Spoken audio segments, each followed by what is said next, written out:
Hello, my friends. It is I, Pixelicious. Pixelicious beat your ass. Oh my god. You'd think I'd been drinking or something. I haven't. Other than tea. Tea. And it's not even spiked or anything, just tea. I don't know what to tell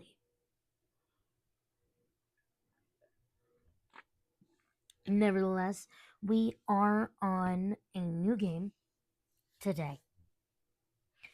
And I know it's not new, like new or anything, but it is like new to me. I've heard about this game, never really played it. Um, and really, in all honesty, asked my friend today, and I was like, "Hey, should I continue playing Mouse PI for Hire, or should I play a different game?" And they were like, "Well, we were talking about the Stanley Parable yesterday, and we went on to talk about that, and so to the point where I am sitting here going, hi, we're gonna play this game." Now, due to the fact that this is mainly a keyboard game for me, you will see me with just basically my boba. Because I am not using a controller or anything like that. So, yay, whatever, those things. Hold on a second. I do apologize. There's a reason why I actually am being weird. Oh, yay, it finally connected. Okay, so here's a funny thing about this. As you can see on how many followers I have 571. Yay! Here's the thing. Um, Streamlabs finally apparently connected this well enough to where I no longer have to go into it to where it updates. Yes. Anywho, so here we are. Hello, all the things. Do you want to get started? I do. So let's get started. Do I know what I'm doing? No, I don't. I think I'm an extra color. There we go.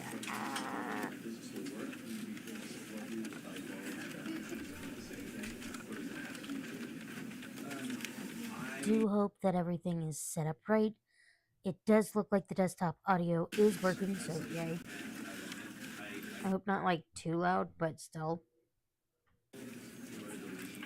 Let's begin.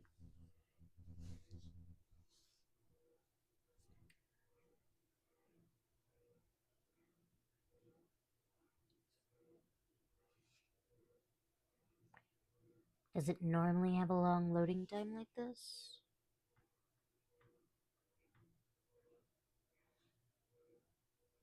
I really hope it works. I don't know. Again, I've never played this game. Okay, cool. It's just my computer.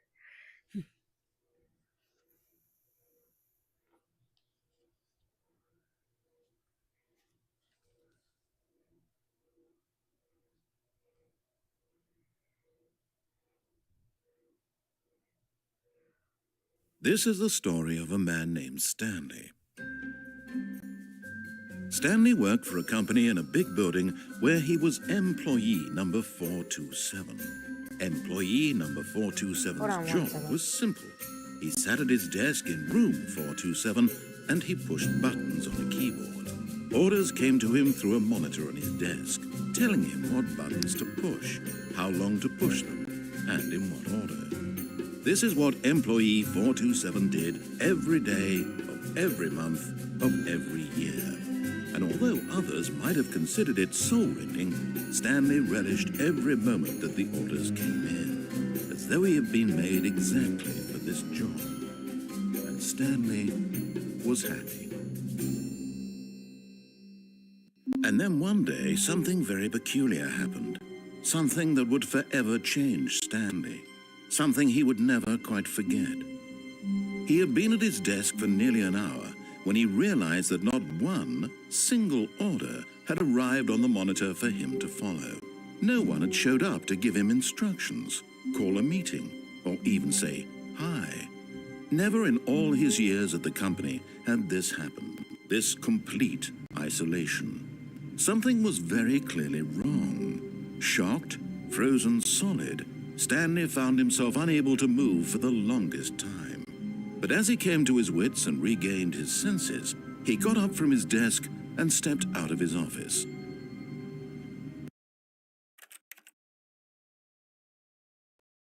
Can I just realize there are no subtitles? I need subtitles.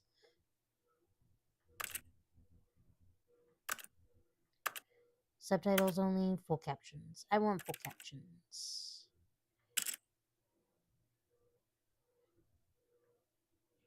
That way I can turn that down a little bit.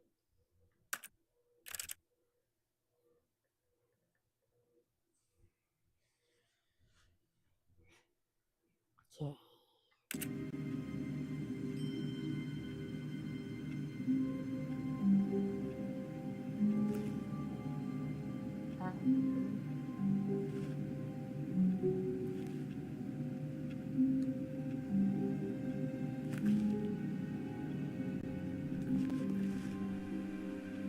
I don't know what to do. Like I said, have no clue. All of his co-workers were gone. What could it mean? Stanley decided to go to the meeting room. Perhaps he had simply missed a memo.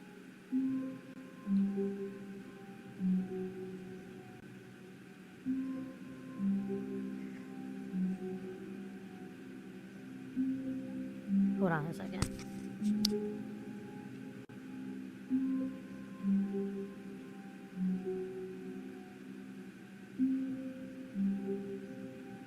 Because you guys can all hear this, so. No matter how hard Stanley looked, he couldn't find a trace of his co-workers. Okay. Maybe I want to not find my co-workers. Did they all disappear? Like, it looks like they all just kind of got raptured.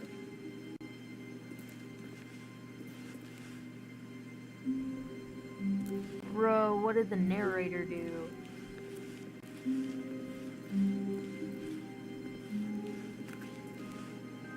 Did I hit enter? I don't know.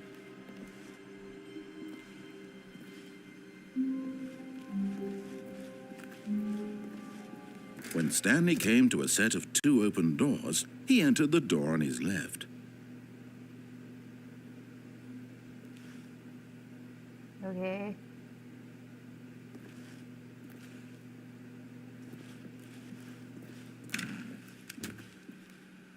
Oh, it just shut behind me. Okay.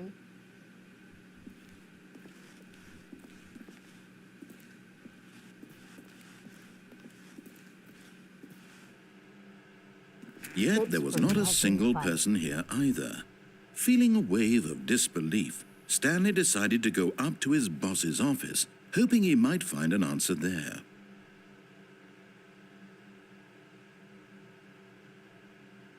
Do not alter without consulting the whiteboard manager. Hold on a second. I just need to know. What are my controls here? Duck. Okay, so clicking. Okay, so clicking. Got it.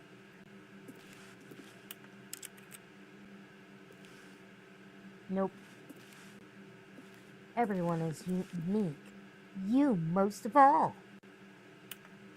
Yay. I'm unique.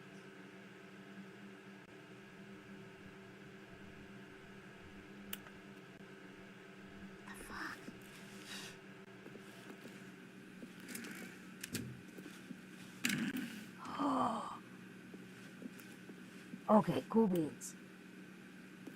Stanley stepped into the broom closet, but there was nothing here, so he turned around and got back on track. I don't want to. There was nothing here. No choice to make, no path to follow, just an empty broom closet. No reason to still be here.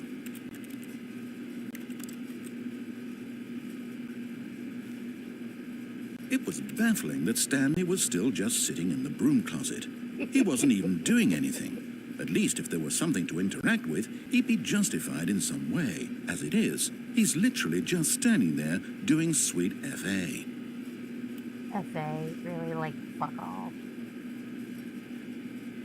Are you really still in the broom closet?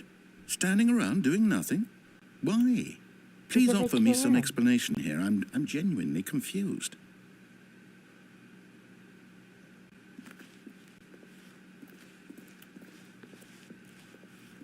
Coming to a staircase, Stanley walked upstairs to his boss's office.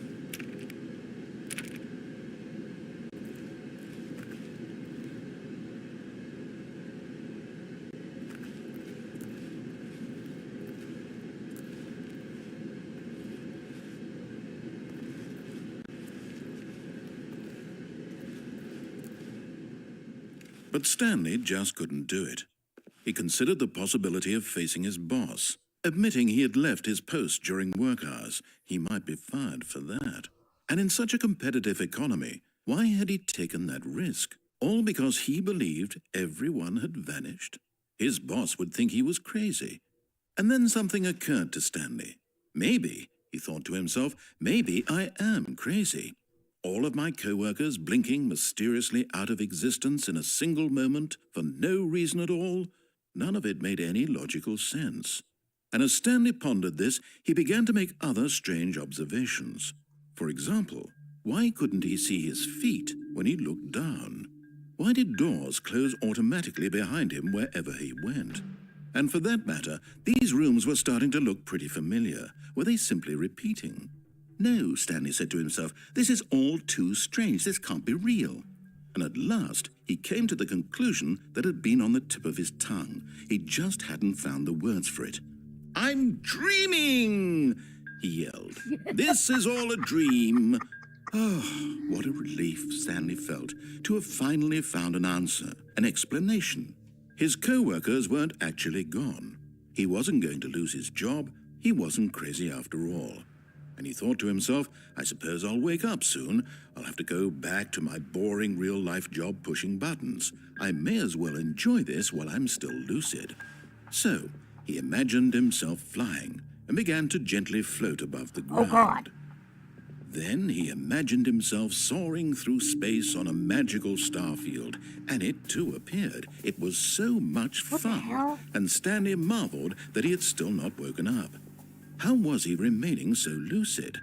And then perhaps the strangest question of them all entered Stanley's head. One he was amazed he hadn't asked himself sooner.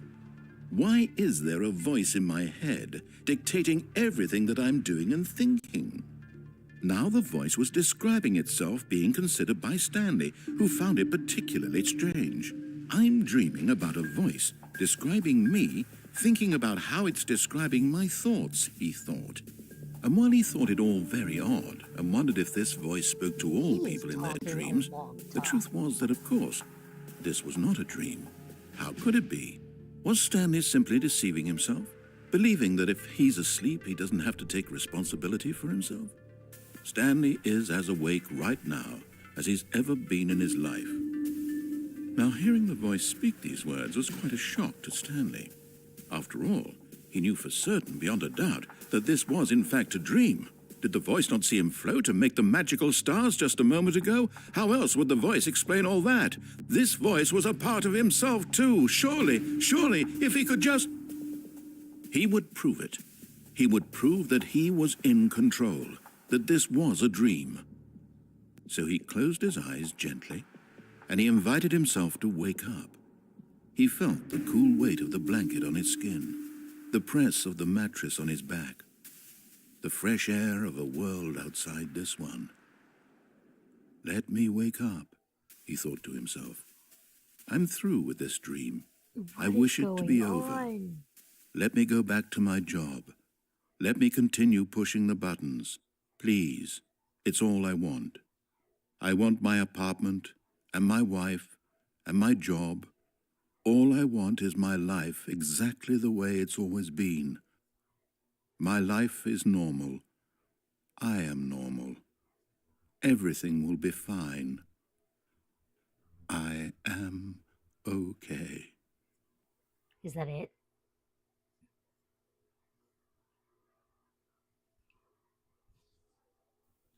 Stanley began screaming. Please, someone, wake me up. My name is Stanley. I have a boss. I have an office. I am real. Please, just someone tell me I am real. I must be real. I must be. Can anyone hear my voice? Who am I? Who am I? And everything went black. The fuck? This is the story of a woman named Mariella. What? Mariella woke up on a day like any other. She arose, got dressed, gathered her belongings, and walked to her place of work. But on this particular day, her walk was interrupted by the body of a man who had stumbled through town talking and screaming to himself, and then collapsed dead on the sidewalk. And although she would soon turn to go call for an ambulance, for just a few brief moments, she considered the strange man. He was obviously crazy. This much she knew. Everyone knows what crazy people look like. And in that moment, she thought to herself how lucky she was to be normal. I am sane. I am in control of my mind. I know what is real and what isn't. It was comforting to think this, and in a certain way, seeing this man made her feel better. But then she remembered the meeting she had scheduled for that day. The very important people whose impressions of her would affect her career, and by extension, the rest of her life. She had no time for this, so it was only a moment that she stood there, staring down at the body. And then she turned and ran.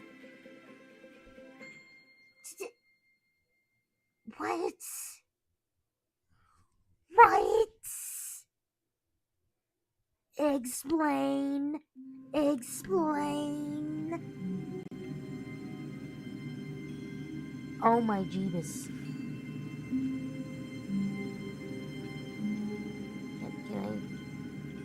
I can't just keep pressing buttons. Okay, hold me.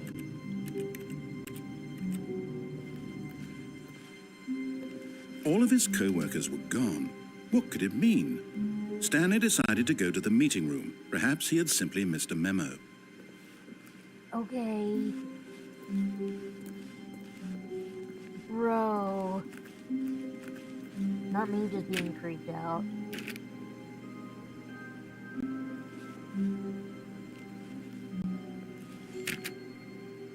And the doors are locked. Not in an office building.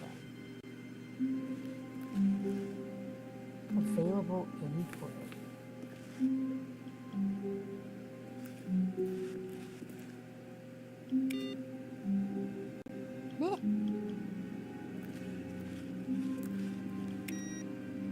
Oh, okay, just turn off all the computers. Got it. Input received.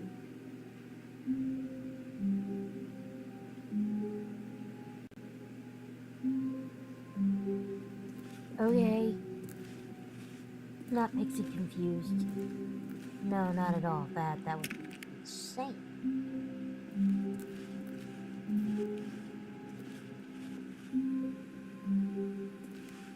Well, I'm not going back downstairs.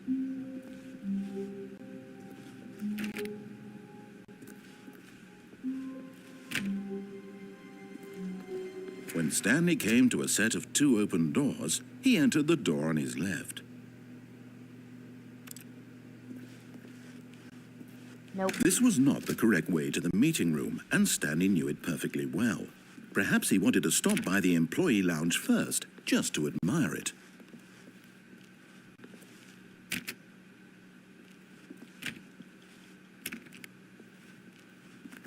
Or, you know, just maybe jiggle the doors open.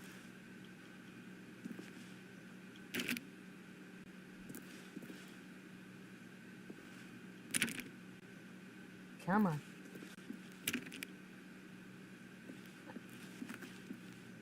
And this is the employee lounge. Yes, truly a room worth admiring.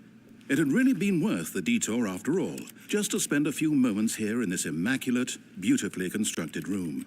Stanley simply stood here, drinking it all in. I don't know what your game is. Why these doors? Yes, really, really worth it being here in the room. A room so utterly captivating that even though all your co-workers have mysteriously vanished, Here you sit looking at these chairs and some paintings. Really worth it. Yes, it is really worth it. You were cheeky. But eager to get back to business, Stanley took the first open door on his left.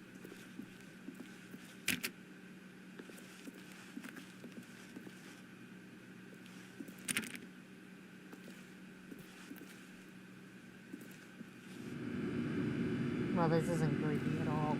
And so he detoured through the maintenance section, walked straight ahead to the opposite door, and got back on track.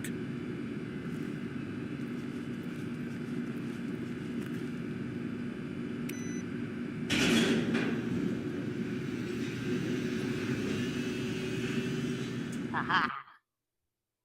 What now, mystical man? What now? But Stanley didn't want to go back to the office. He wanted to wander about and get even further off track. So now in order to get back, he needed to go,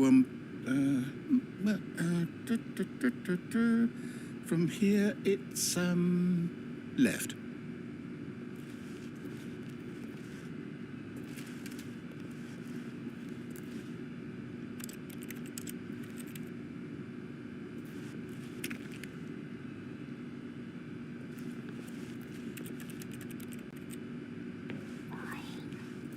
Oh, no, it's to the right, my mistake.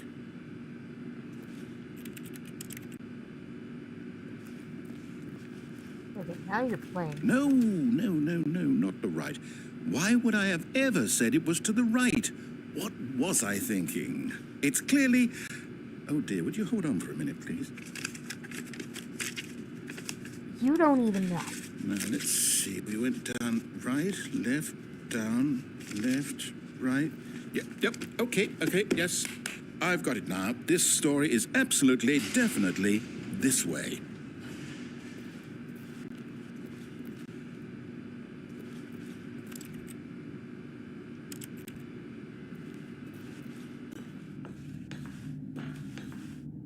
Are you sure? Oh. No.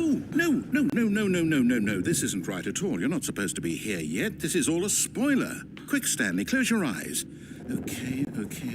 We just have to get back to, What the who hell? am I kidding? It's all rubbish now. What The whole is this? story Where completely do I unusable. work? How about, rather than waste my time trying to salvage this nonsense, we'll just restart the game from the beginning. And this time, suppose we don't wander so far off track, Okay, from the top. No! Rude. That was rude. I am not partial to that. Seriously?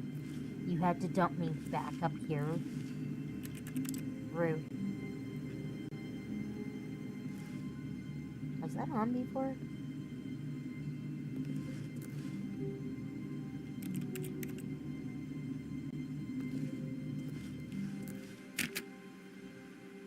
All of his co-workers were gone. What could it mean? Stanley decided to go to the meeting room. Perhaps he had simply missed a memo. Stanley ain't listening to you. I need you to understand this as politely as possible.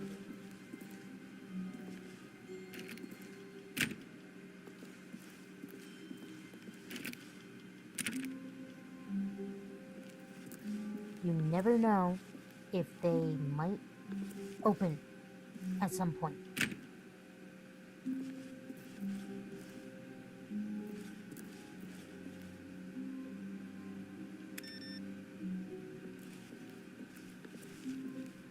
See?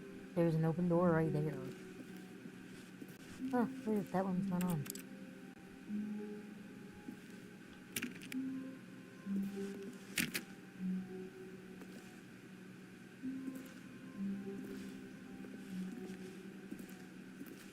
Hold on a second.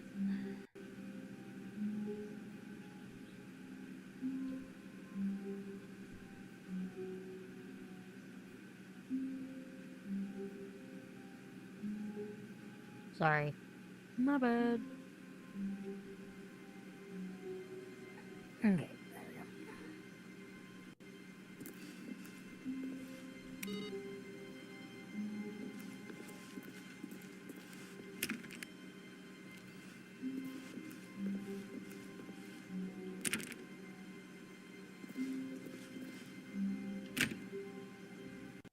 Nope.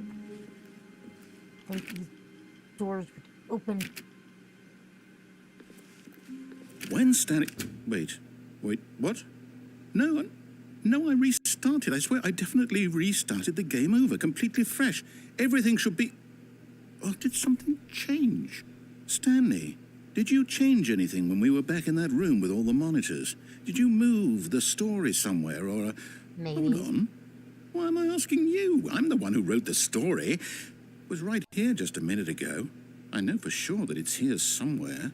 Okay, then. It's an adventure. Come, Stanley. Let's find the story. Oh, Jesus.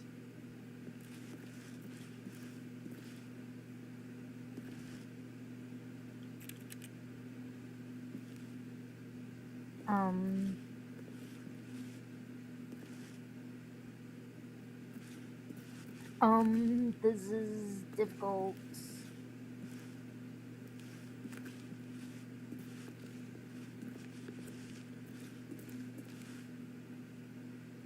I'll say it. This is the worst adventure I've ever been on. I can promise you there definitely was a story here before. Do we need to restart the game again? Well, I find it unlikely that we'll ever progress by starting over and over again, but it's got to be better than this. Okay, let's give it a shot. Why not? What? Bruh!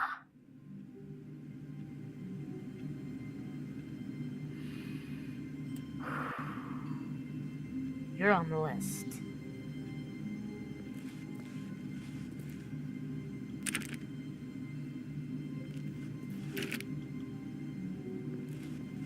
All of his co-workers were gone. What could it mean? Stanley decided to go to the meeting room. Perhaps he had simply missed a memo. I am not going to that damn meeting room. At this point, I don't care about your story. I should probably follow the story. But this guy's kind of irritating me and kind of creeping me out at the same time.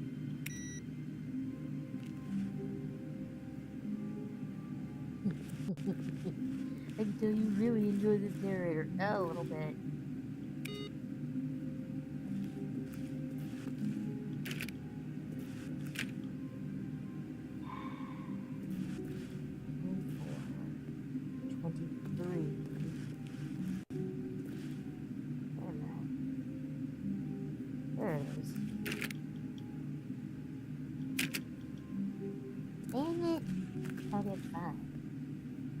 Get into room 420.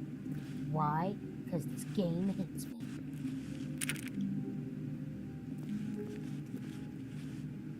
Alright. Nope. Nope. You never know when it might open. Also, why do some of these not have numbers on them? Some of them have numbers, some of them don't. And now there's no door. Okay, yep, it's worse. I might be remembering this wrong. It's possible the story is back where we just came from. Why don't we go back the other direction and see if we missed anything? You've gotta be joking.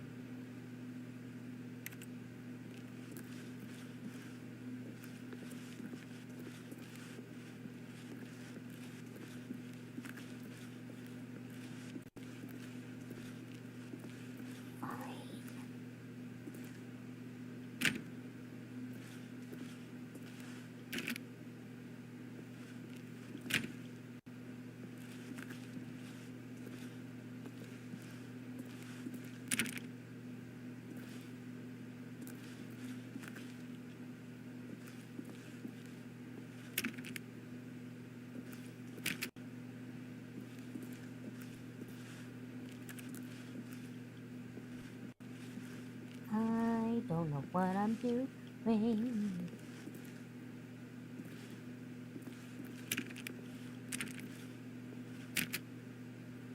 Nothing.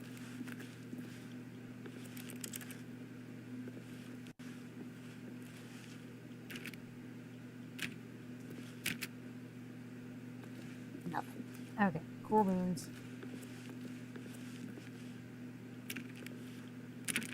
Nothing there either. Aha! I knew we'd miss something. The story. Here it comes. The story. No, wait, never mind. Not the story. Okay, let's head back the other way and retrace our steps.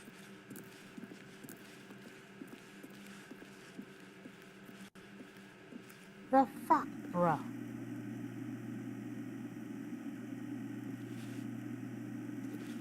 Now this...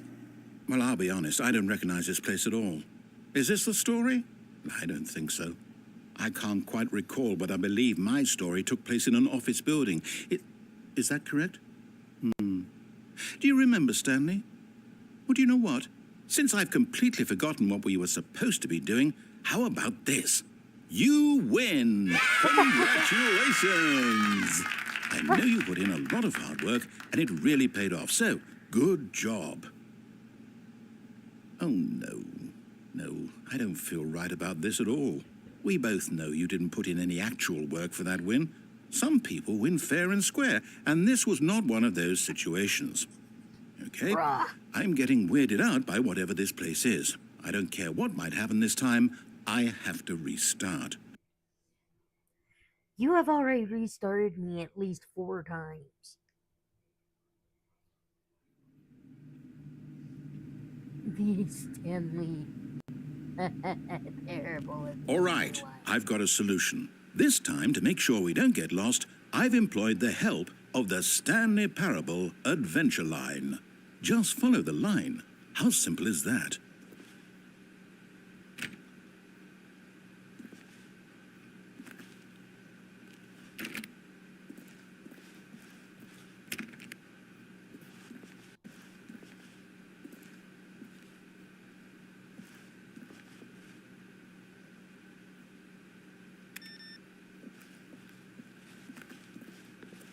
Because I can't help it, there is a line, and so now I'm like, well, now I know where not to go. Oh! See, I was right. That door would open at some point. If I messed it all up somehow. Well, now I have to see it. Wait a minute, hold on. 437, 4B6? What? 4B5, 4B4. Wait a minute, that says 4B7. You see?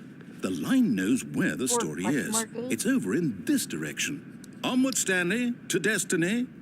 Though, here's a thought. Wouldn't wherever we end up be our destination, even if there's no story there? Or to put it another way, is the story of no destination still a story? Simply by the act of moving forward, are we implying a journey such that a destination is inevitably conjured into being via the very manifestation of the nature of life itself? Okay, Stanley, I need to follow this train of thought for a minute. Just stick with me. Now, we can both agree that the nature of existence is in fact a byproduct of one's subjective experience of that existence, right? Okay, now if my experience of your existence rests inside of your subjective experience of this office, is this office in fact the skeleton of my own relative experiential mental subjective construct? Whoa, hang on. That got a bit weird back there. Well, I'd like to apologize. Not sure where I was going with all that. You know what? I think what we need right now is a bit of music to lighten the mood.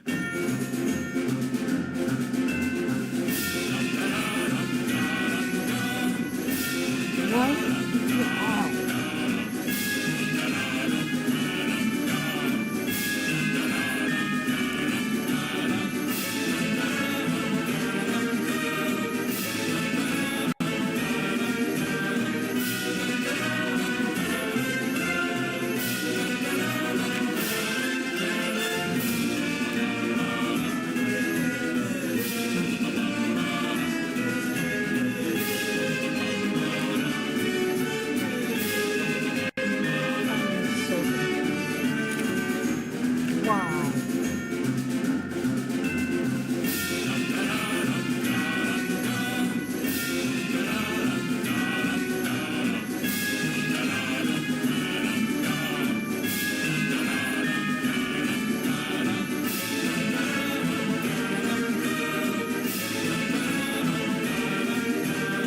I went around in a circle.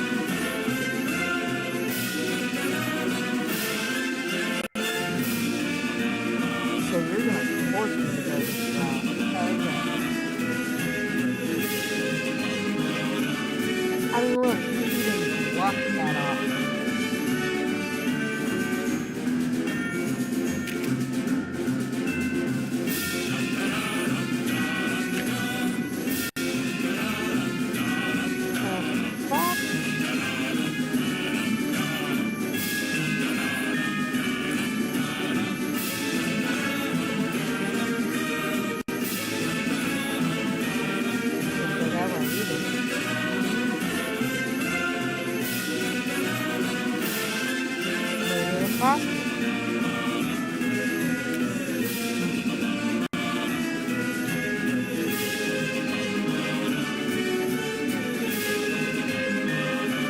I think he went that shit.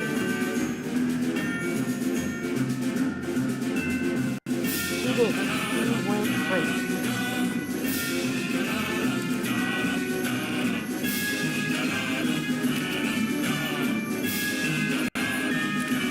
I think I made the guy mad.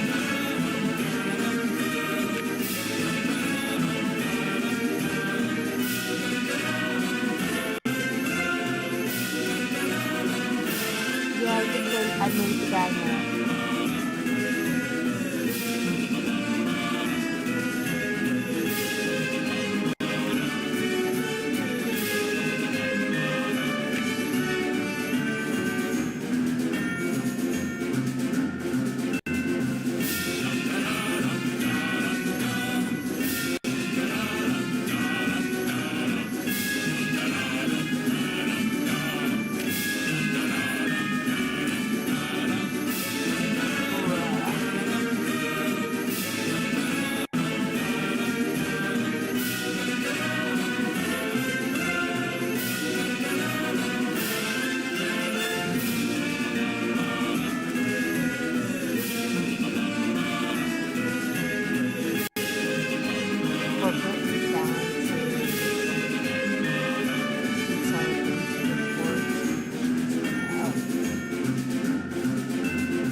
Cut the music, go back and look at that fern. Stanley, this fern will be very important later in the story. Make sure you study it closely and remember it carefully. You won't want to miss anything. Hey, Shadow. Sorry, this game is a little bit of a mind trip. And I kind of think I pissed off the narrator. Also, not only that, I feel stupid looking at a fern. Okay, and on top of that, I am doing good. How are you? I'm kind of just sitting here going, anybody else getting Hitchhiker's vibes from this game? Just a little bit. And no, it's not just because of the British voice. Wait, Jesus. We're back at the office? No. Line, you do know we're looking for the Stanley Parable, right? The story? Is any of this ringing a bell?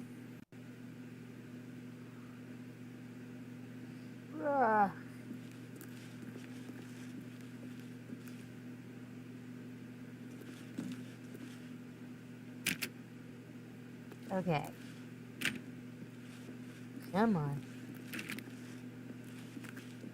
Making me go all over the place. Swear to God if it's the broom closet. Oh, no, not again. Line, how could you have done this to us? And after we trusted you, after everything we've been through, you... Oh, I can't take this anymore. To hell with it. Restart. Oh, and he keeps restarting.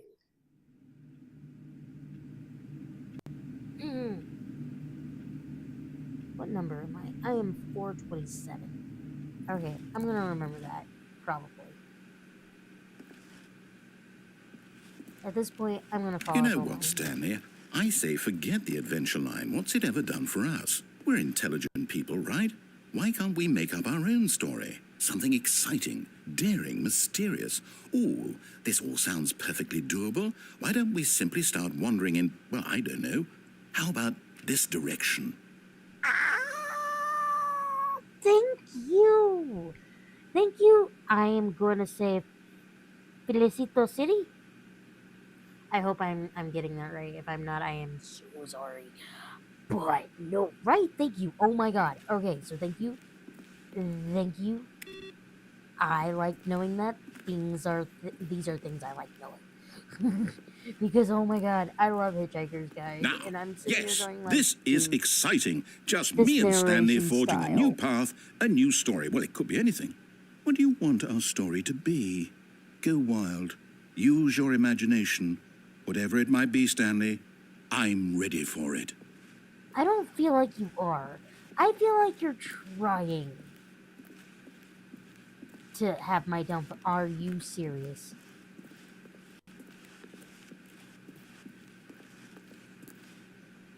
I'm very confused by that. That was confusing. All of that, all of that, all of that was confusing. All of it. Oh. Oh, no, not you again. Stanley, I'd also like to veto the line from having any role in our awesome new story. No lines or monitor What the hell rooms. happened to Just you? don't acknowledge it, and we should be fine. Don't acknowledge it and it should be fine. Bro, you made the line.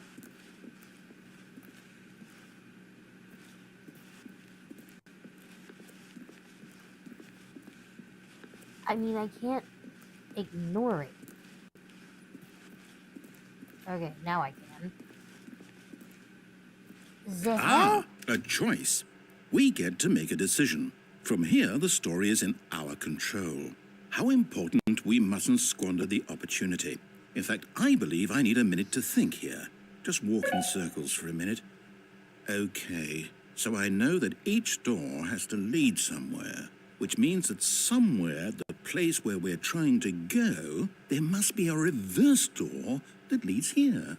And that in turn means that our destination corresponds with the counter-inverted reverse door's origin. So starting from the right, let us ask, will taking the right door lead us to where we're going?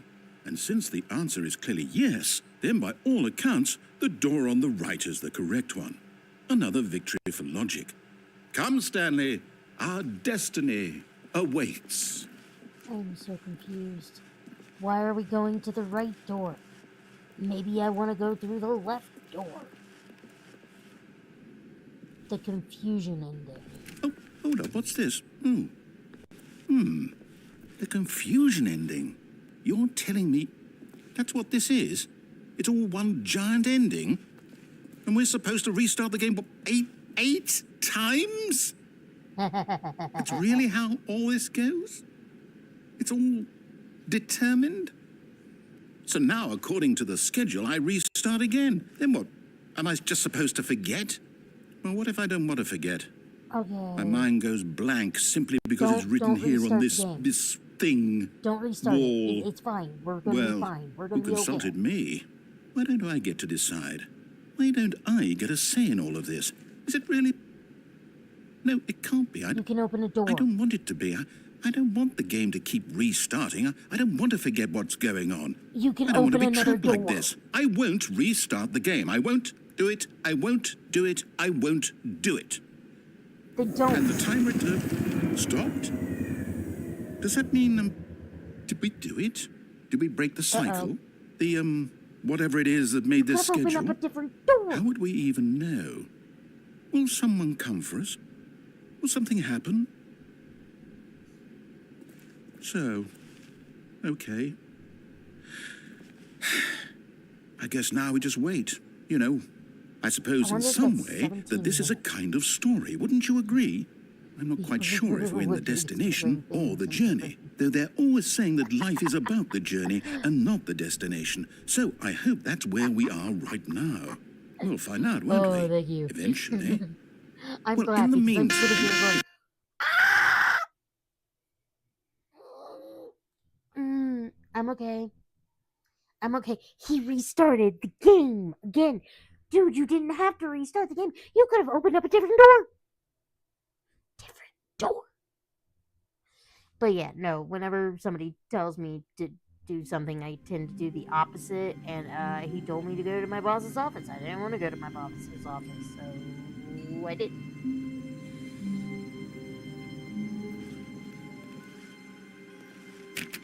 And I will keep trying to open these dang doors, because at least if the broom closet opened...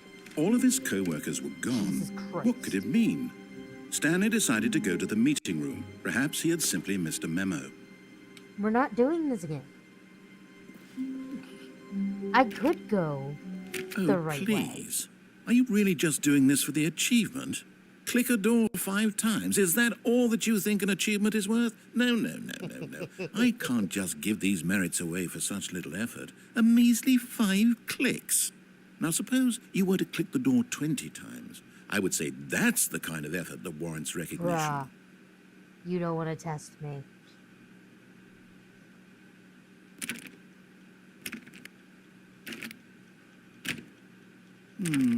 I have to say, I'm still not feeling the satisfaction of witnessing true effort for a noble cause. Perhaps 50 clicks will do it. Yes, almost certainly 50 clicks. I might just sit here. I might just sit here and click this that many times. I don't know why. This guy gets on my nerves. I'm still not feeling it.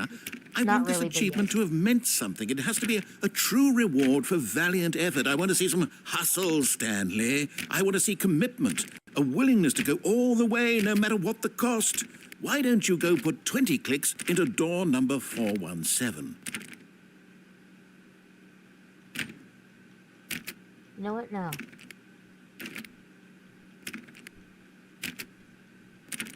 I want to see how many times. Because now I just gotta see it. Fine. Rude. I get very impatient very easily. Alright.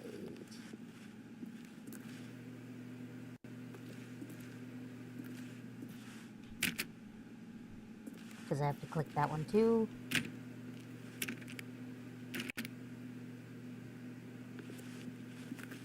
God damn it. You might open up a different door for me. Oh, you're actually off this time.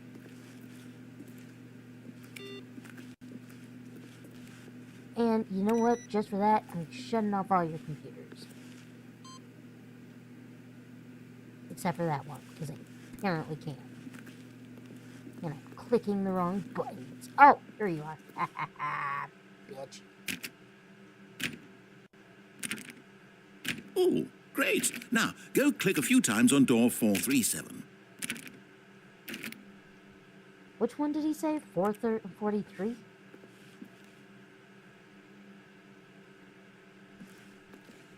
But these all go down.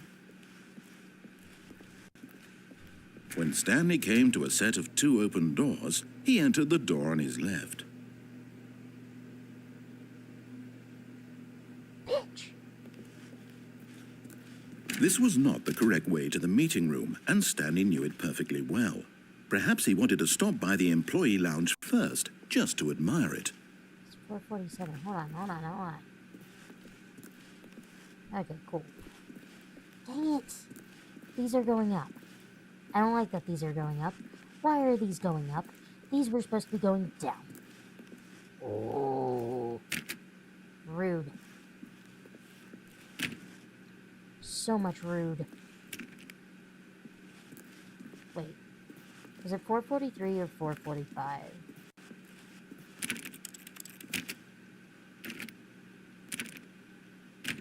Like I'm supposed to remember. Let's see. More.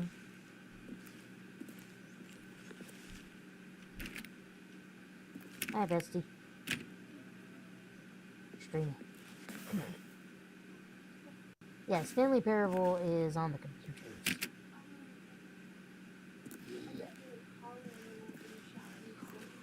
Because this motherfucker has already restarted the game 7 times on me. And he is pushing me. And I am sitting here going, no, I'm not going to go the way. And it's just, it's a lot. It's a lot. It's a lot. It is a lot.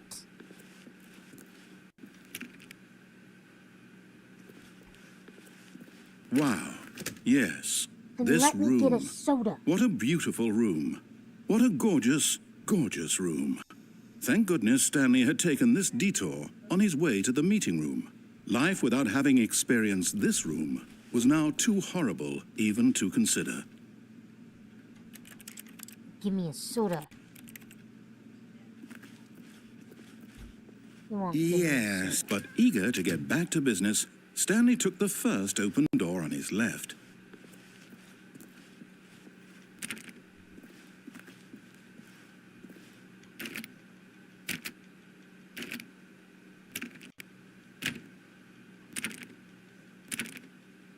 Nope. Okay.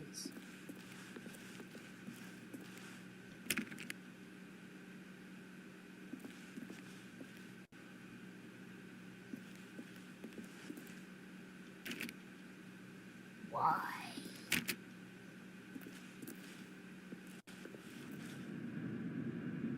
Stanley was so bad at following directions, it's incredible he wasn't fired years ago. Really? You're gonna give me that kind of shade?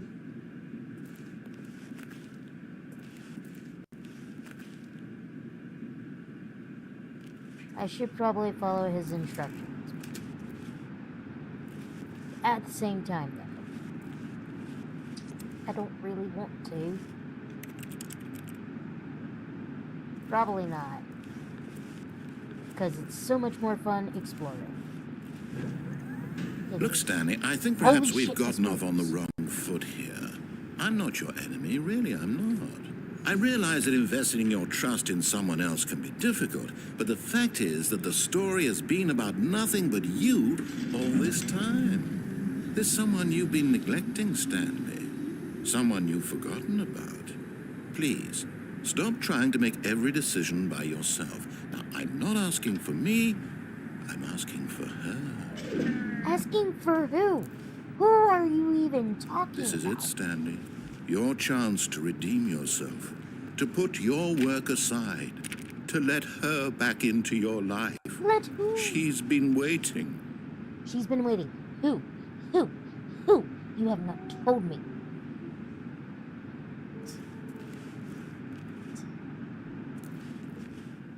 You have a good night, bestie.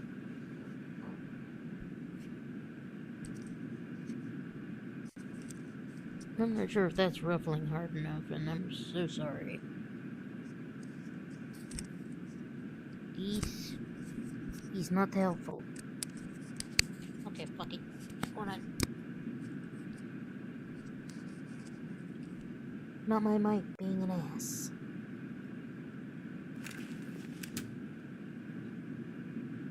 Cool. I'm guessing I'm just going this way. Jesus. That's her, Stanley. You need to be the one to do this, to reach out to her. If you can truly place your faith in another, then pick up the phone.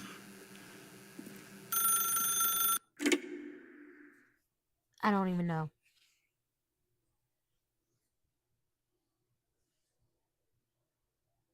Oh, Stanley, is that you? Hold on, sweetie. Sorry to keep you waiting. I'm just pulling the bread out of the oven. All right. Okay, there we go. All right, now, I want you to come in and tell me all about your day. Gotcha. Oh, come on. Did you actually think you had a loving wife who'd want to commit their life to you? I'm trying to make a point here, Stanley. I'm trying to get you to see something. Come inside. Let me show you what's really going on here. This guy's kind of mean.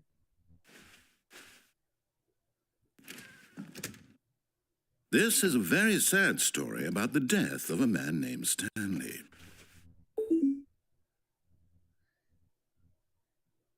Press 5 on your keyboard. Stanley is quite a boring fellow. He has a job that demands nothing of him, and every button that he pushes is a reminder of the inconsequential nature of his existence.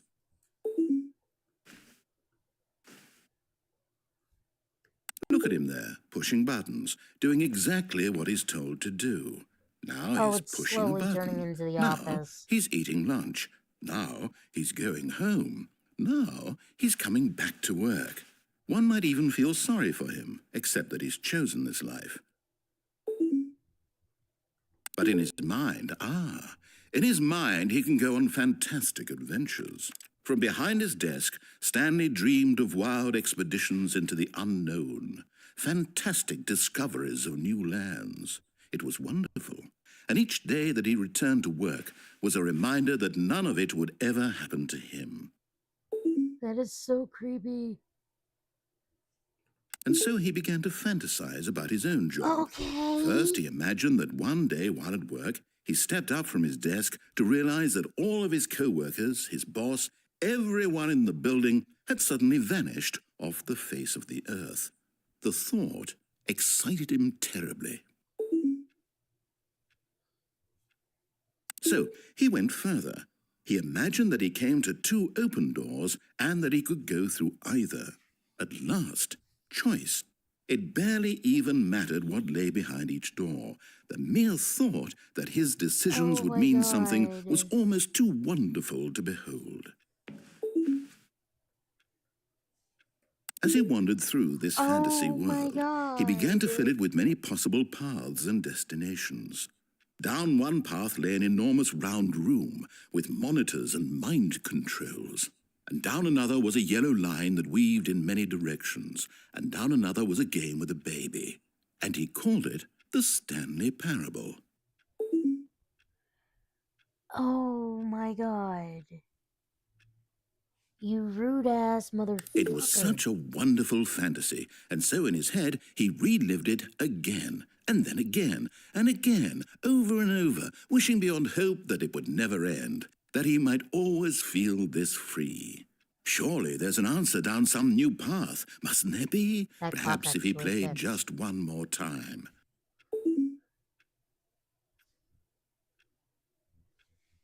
But there is no answer. How could there possibly be?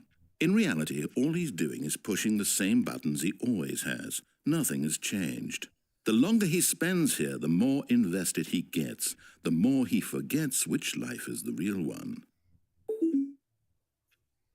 And I'm trying to tell him this, that in this world he can never be anything but an observer, that as long as he remains here, he's slowly killing himself. But he won't listen to me. He won't stop. Here, watch this. Stanley, the next time the screen asks you to push a button, do not do it. I'm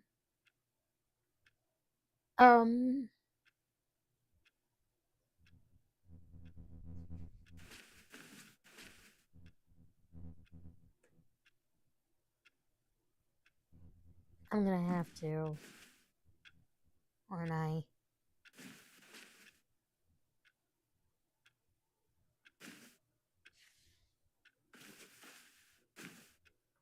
Oh. You see? Can he just not hear me? How can I tell him in a way that he'll understand that every second he remains here, he's electing to kill himself?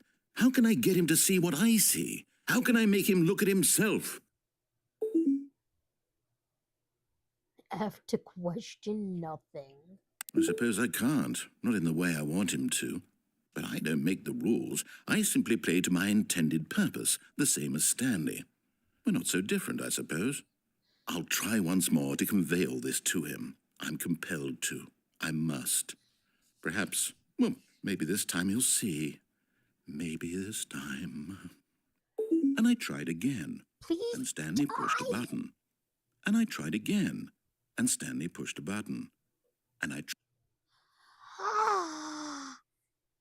Rude. Oh my god. Just, Jesus freaking Christ. Give me a second.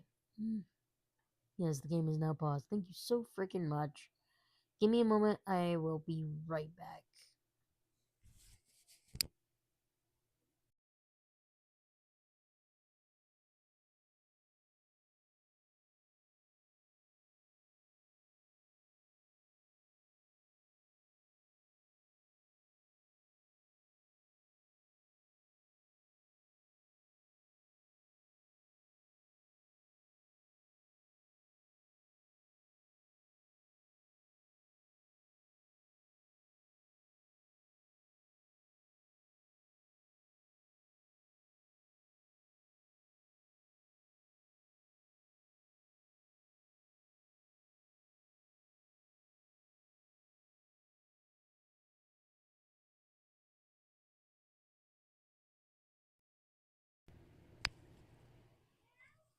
So I'm getting why my friend wanted me to play this game.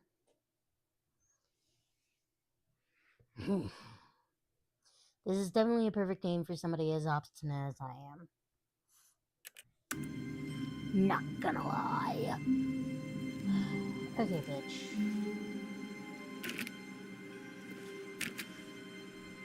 All of his co-workers were gone. What could it mean? Oh, please. Are you really just doing this for the achievement? Click a door 5 times. Is that all that you think an achievement is worth? No, no, no, no, no. I can't just give these merits away for such little effort. A measly 5 clicks. Now, suppose you were to click the door 20 times. I would say that's the kind of effort that warrants recognition. I deserve the achievement at this point. I have to say, I'm still not feeling the satisfaction of witnessing true effort for a noble cause. Perhaps 50 clicks will do it. Yes, almost certainly 50 clicks. I'm like just rabbit clicking my mouse at this point.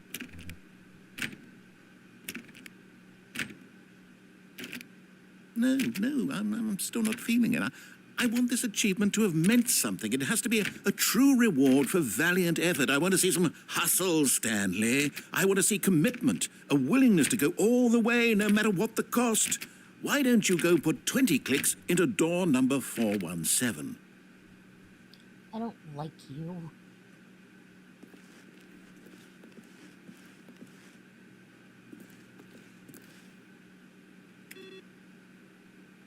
Because at this point, I'm shutting off all the computers. Wait a minute. Why is that 37? That shouldn't be 37. Still shutting down these computers. Because life.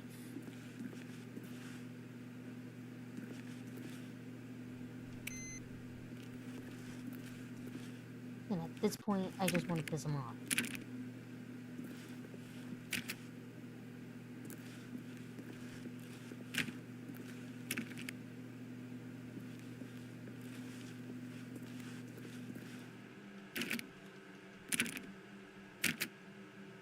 Oh, great. Now, go click a few times on door 437.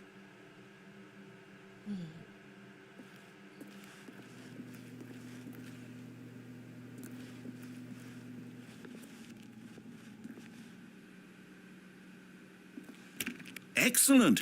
I think we're getting somewhere. Now, door 415. Let's give it 10 clicks or so.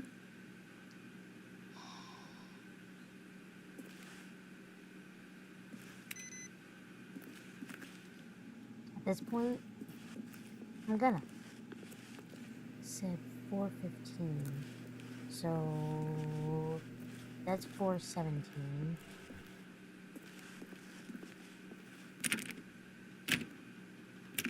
Now, back to door number 437. I don't like you. You're doing this on purpose. You like watching me run around. I can feel it. Let's see. How about you click on, well, I don't know, the copy machine? Why do you not like me?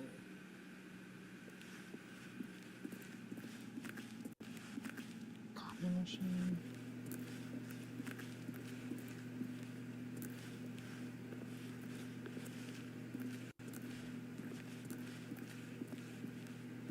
Where the hell is the copy machine?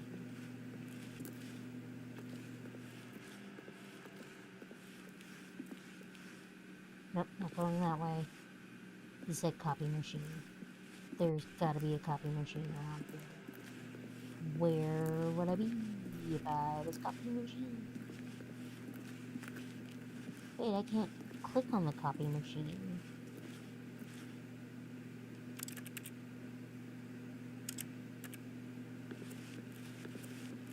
Rude. You did that on purpose.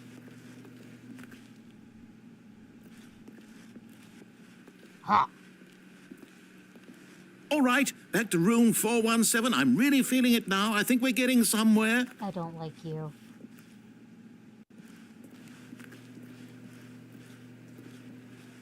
Okay, now go climb on employee 419's desk.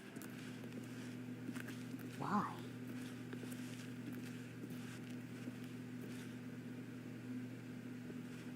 Yes, this is great. You're putting it all on the line, Stanley. I like that. All right, let's keep it up. Go give me a few clicks on door 416. You're getting a chuckle out of this, aren't you, narrator? We've almost got it. Now the copy machine, do that one again. Yeah, he's just enjoying the fact that I look like an idiot. I bet you anything, this whole freaking, trophy is going to be, what an idiot. Finish it off, Stanley. 5 clicks on door 430. Why do you hate me? Yes! We did it! Oh, wow. That felt amazing. Oh, you really earned it, Stanley. Nothing could hold you back. Yes, I'm very proud of how far we've come today. Just think, only a few minutes ago, you believed an achievement was worth 5 little clicks. Really now, what were you thinking? Oh boy. I'm not a fan of you. I now definitely don't want to listen to you. Even more.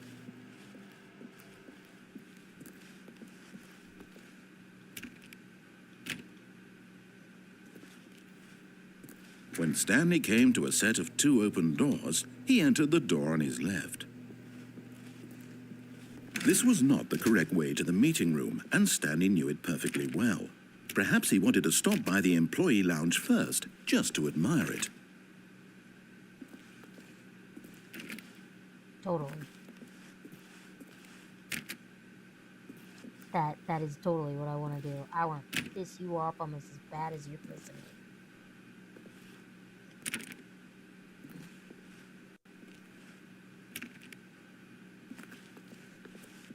The lounge was sublime, a work of art. What was it about this room that called so deeply and so personally to Stanley? Its grace? Its subtle charm? No. Stanley knew it was something deeper, something darker. I just want a soda. But eager to get back to business, Stanley took the first open door on his left.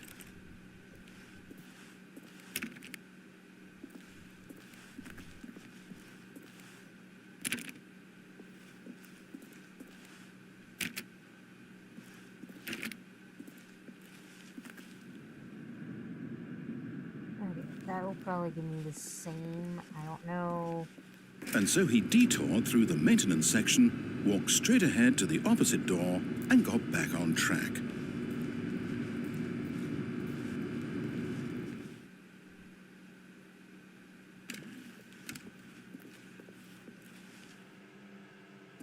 You know what? No.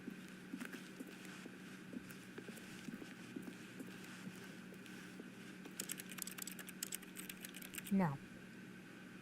That is just rude. Maybe I didn't want to take this way.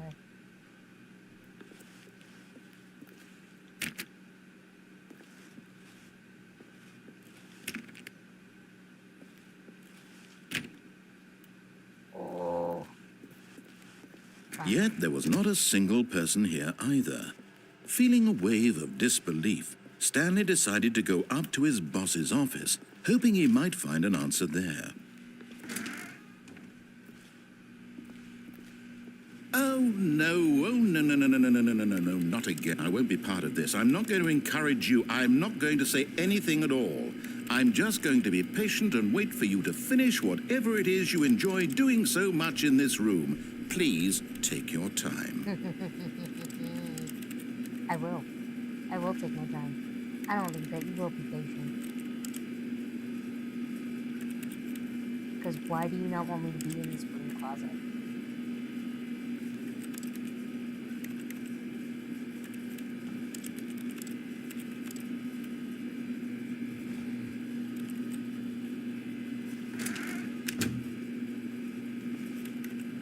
There.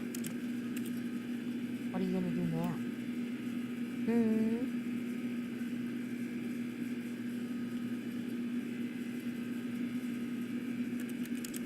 Probably nothing. He's lucky I'm actually probably more impatient than he is. Fine. You're lucky.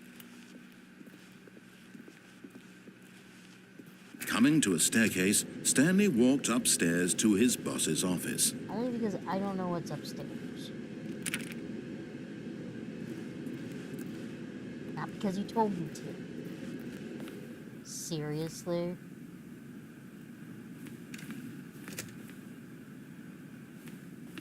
You gotta be joking.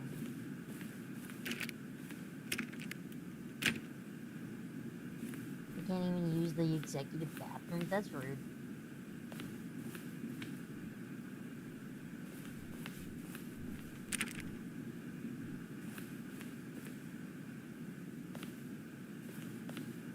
I'll go to my boss's office in a moment. Ah, more input. I don't know what this does, but at least it's there.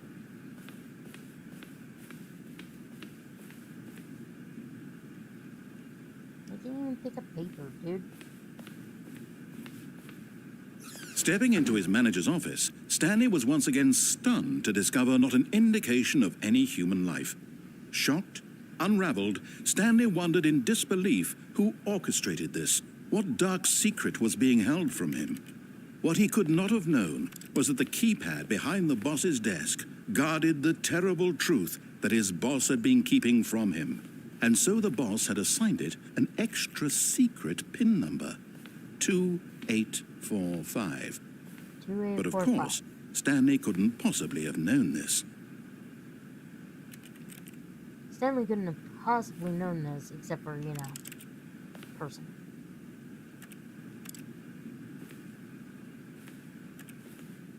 Stanley just sat around twiddling his thumbs. Trying to input anything on the device was useless, since he could never possibly know that the combination was 2845.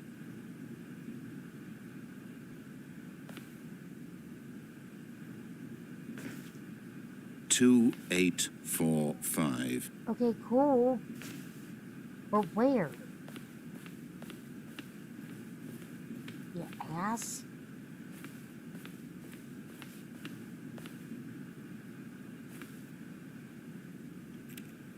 Forgot, but it turns out that the panel's emergency override kicked in, and the door just opened all by itself. And Stanley got the hell along with the story. Well, whoop-de-doo. There was no mouse pad.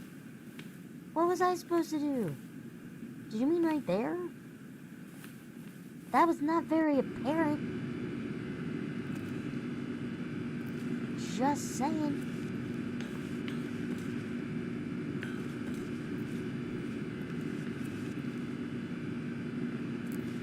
I guess there's no other way but here.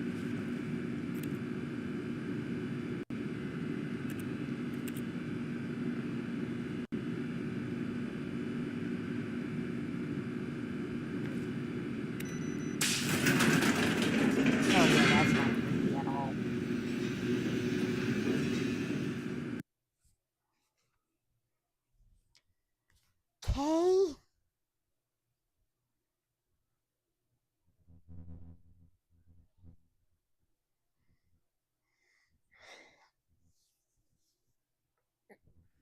Descending deeper into the building, Stanley realized he felt a bit peculiar.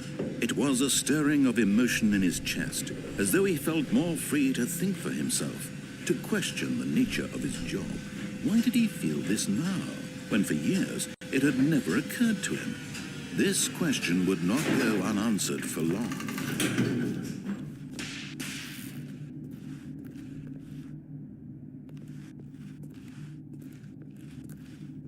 Stanley walked straight ahead through the large door that read Mind Control Facility. Really? Escape. Mind Control Facility.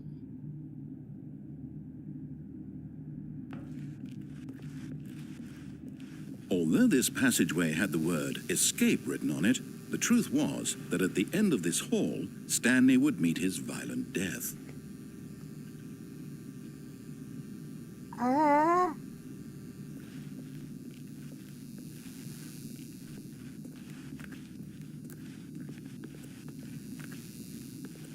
The door behind him was not shut.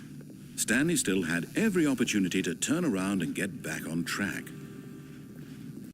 At this point, Stanley was making a conscious, concerted effort to walk forward and willingly confront his death.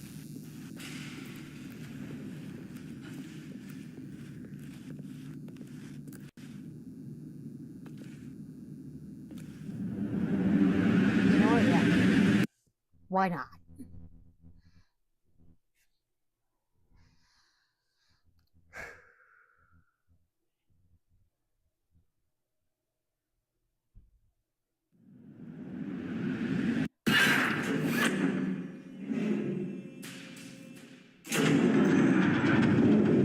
As the machine whirred into motion and Stanley was inched closer and closer to his demise, he reflected that his life had been of no consequence whatsoever. Stanley can't see the bigger picture. He doesn't know the real story, trapped forever in his narrow vision of what this really is. Perhaps his death was of no great loss, like plucking the eyeballs from a blind man. So he resigned and willingly accepted this violent end to his brief and shallow life. Farewell, Stanley. Oh my God.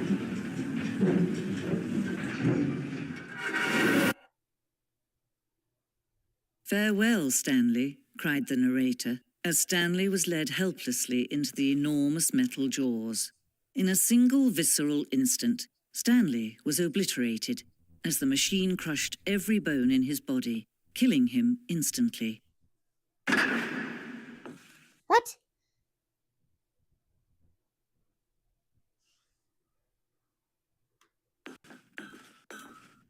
I am so confused by this game. And yet it would be just a few minutes before Stanley would restart the game, back in his office, as alive as ever. What exactly did the narrator think he was going to accomplish? What? When every path you can walk has been created for you long in advance, death becomes meaningless, making life the same. Do you see now? Do you see that Stanley was already dead from the moment he hit start? What?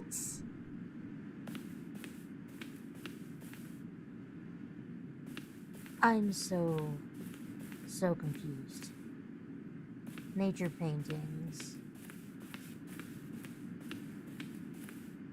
The two doors. I am so confused.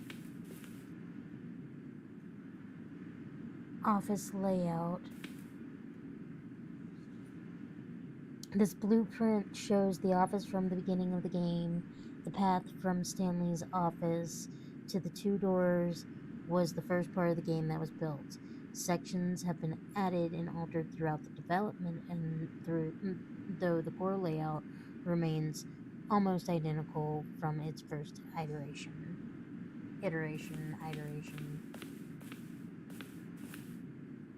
Corridor. The pacing of this opening section was important to get right. This corridor has been moved and altered to make sure that the player reaches the 2 doors in a good time. Okay. The 2 doors.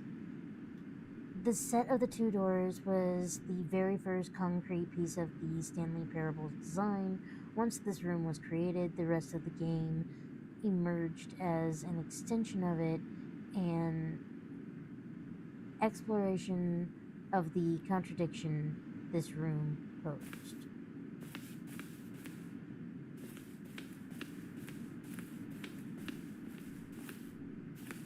Button sounds.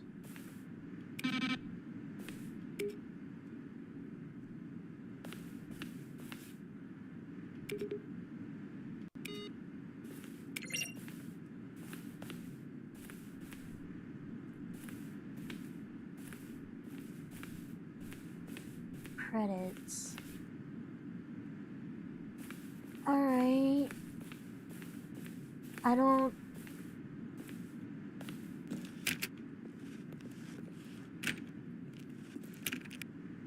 Why did we switch narrators?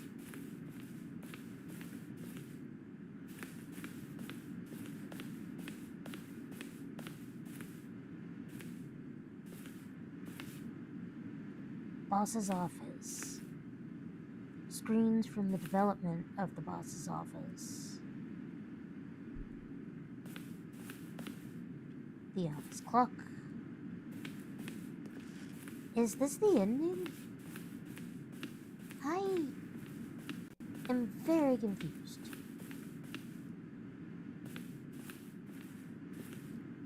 Maintenance room. An early version of the maintenance room. For some reason, the copy machine.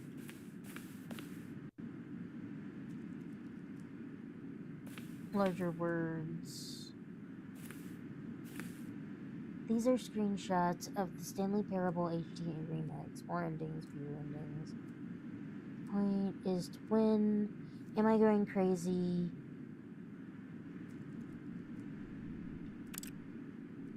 Sorry, hold on. Am I going crazy? Maybe it isn't the same image. Was that clock there before? I don't remember. How do I go back? Can you check for me? The point of the Stanley Parable is to lose.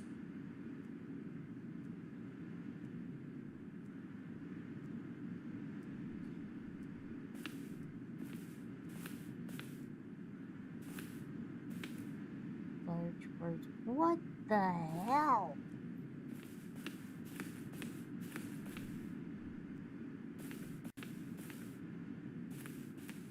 Okay.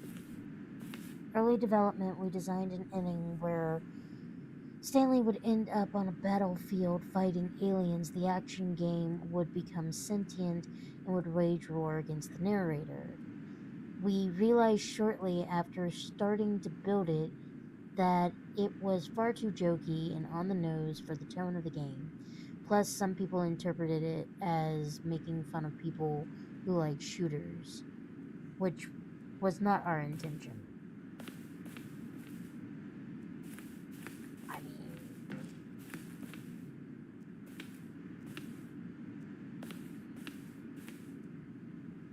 okay.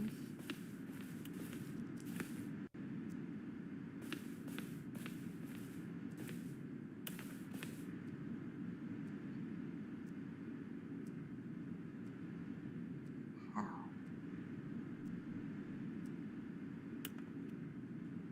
Ding dong. Gay. Are you gay?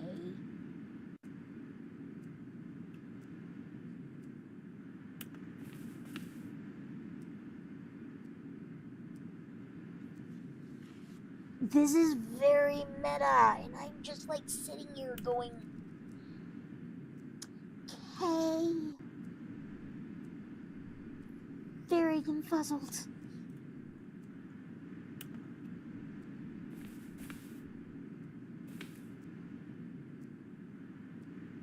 These are very weird emails that could easily be taken out of context. Okay. The apartment timer. Wait, what?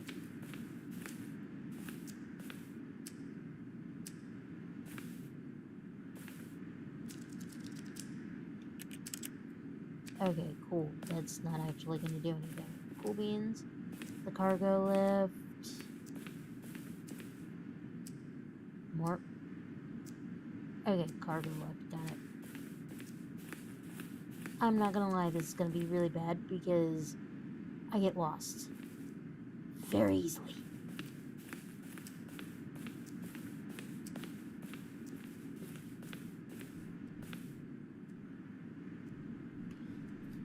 Huh.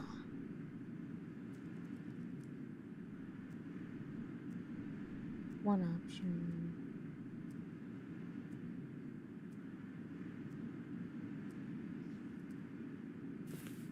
Meeting room. All of these things. Holy crud.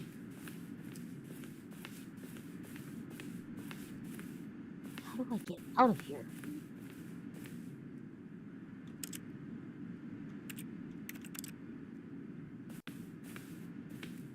Like, this is awesome, but Jesus, the Zending model.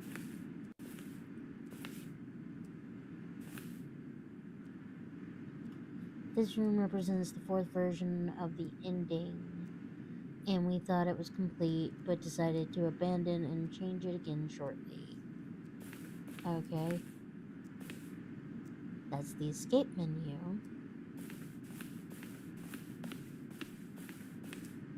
Okay, not this way. Maybe this way? Oh, static. The first one was released. Okay, cool. This is a dead-end room with a bunch of fuzz, and I'm too creeped out by static fuzz.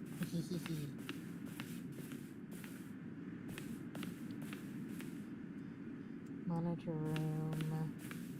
Countdown room. Countdown desk. Freedom ending. Freedom ending. So this is an ending I can get? Oh, this says exit. So maybe this way. Oh, look at these two. How they wish to destroy one another. How they wish to control one another. How they both wish to be free. Can you see? Can you see how much they need one another? Who is this girl? No, Woman? perhaps not. Person? Sometimes these things cannot be seen. But listen to me. You can still save these two. You can stop the program before they both fail. Push escape and press quit. There's no other way to beat this game. As long as you move forward, you'll be walking someone else's path. Stop now and it'll be your only true choice. Whatever you do, choose it. Don't let time choose for you. Don't let time...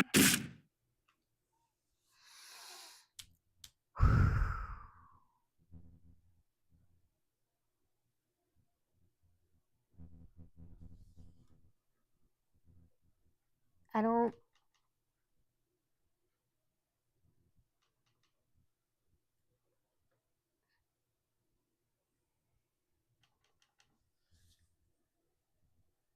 Does it go back from black?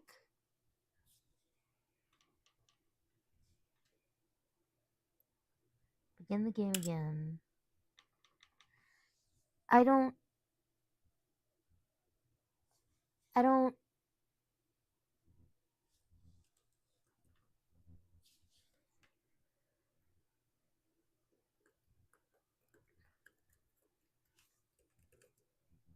I think...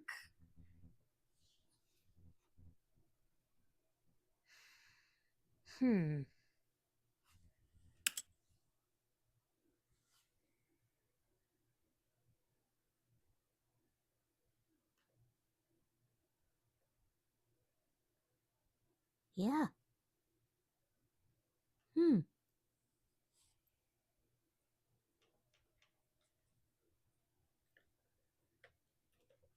Yeah, okay. We're gonna still save, because, ow.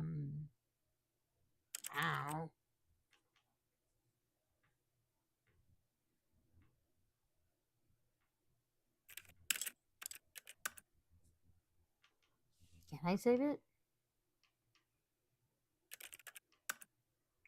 Okay, cool, I can. Okay. I know I shouldn't save it at this point, but I did. So, rawr. Okay, so I don't know what's gonna happen.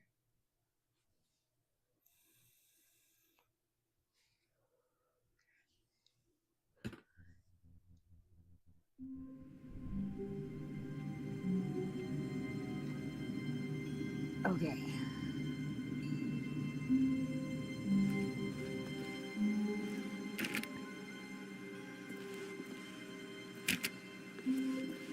All of his co-workers were gone. What could it mean? Stanley decided to go to the meeting room. Perhaps he had simply missed a memo. No matter how hard Stanley looked, he couldn't find a trace of his co-workers. Well,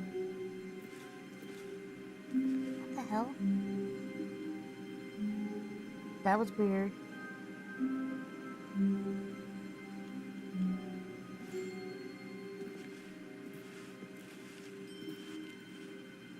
Why won't you? Okay, cool. Rude. Stanley went around touching every little thing in the office, but it didn't make a single difference, nor did it advance the story in any way. You know what? I'm still gonna do it.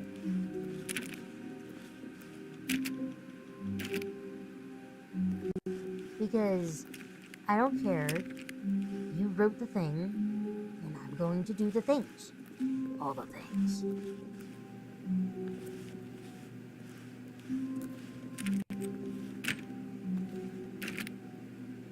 I will keep touching all the little things because I can. And you know what? It makes me feel better.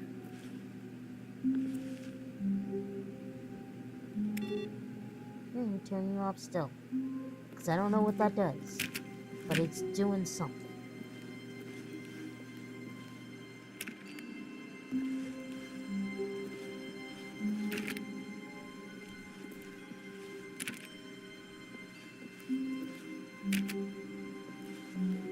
When Stanley came to a set of 2 open doors, he entered the door on his left. Eventually, you're going to tell me to go on the door on the right. Like you did the first time. This was not the correct way to the meeting room, and Stanley knew it perfectly well. Perhaps he wanted to stop by the employee lounge first, just to admire it. I'm going to keep bugging you over this. But also...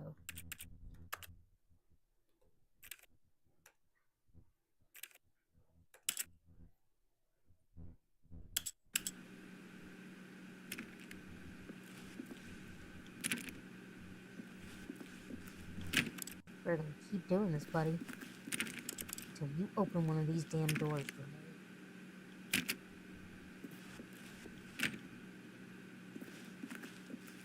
Standing now in this incredible room, Stanley for the first time understood true happiness. Then the feeling went away, and he felt sad again. Then it came back, and lingered for a minute or two. Now it's only half there. Just a kind of, tingle.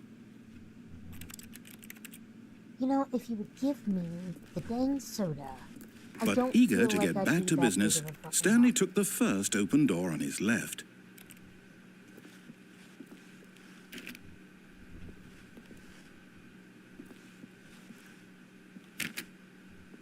I'm not taking that door.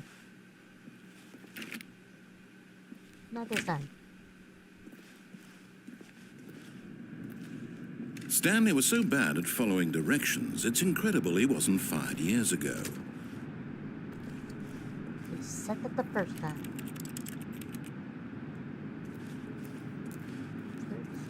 Ah, rude.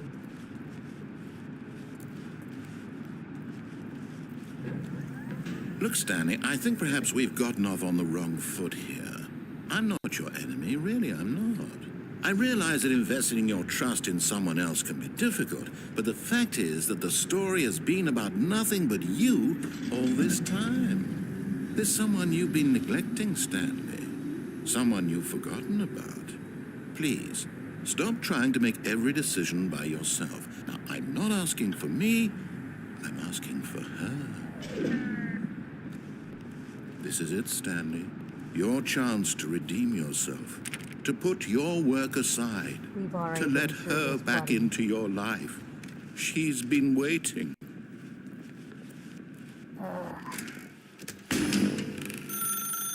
That's her, Stanley. You need to be the one to do this, to reach out to her. If you can truly place your faith in another, then pick up the phone.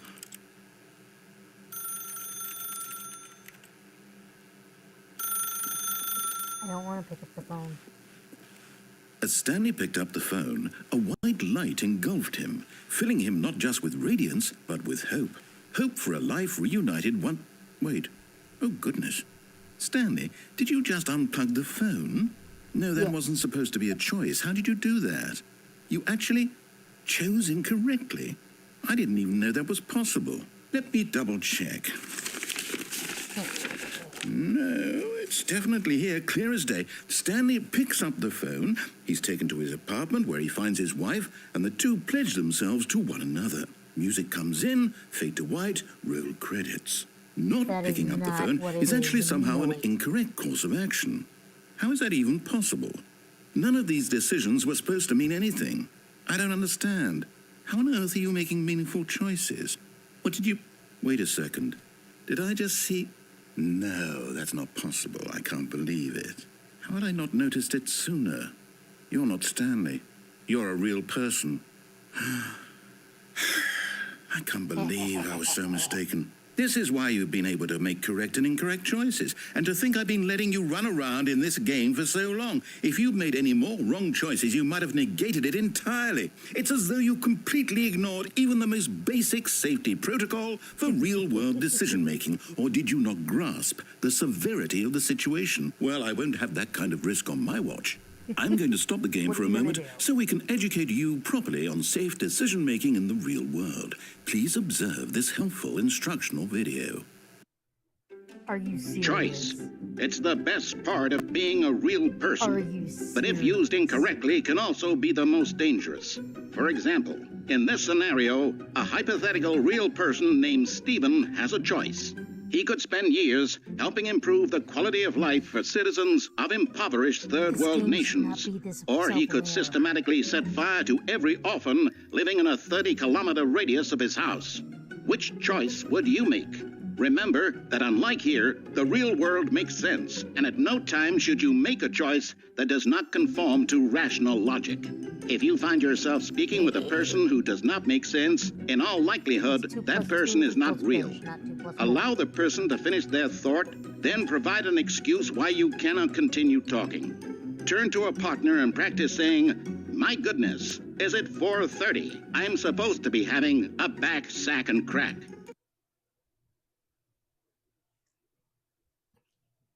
You're gonna hate me, narrator dude. Excellent. Making choices on a regular basis is the best part to a healthy decision-making process. Most medical professionals recommend making at least 8 choices per day. Do you make more than 8? Less?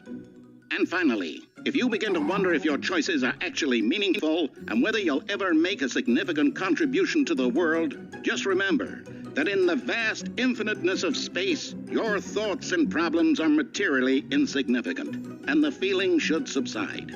At this time, your instructor will guide you in an exercise to test and reinforce the material covered in this video. Welcome back.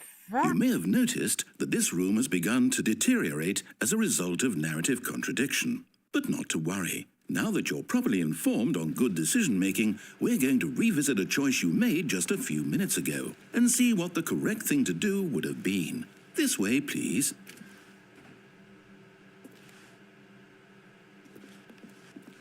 Okay.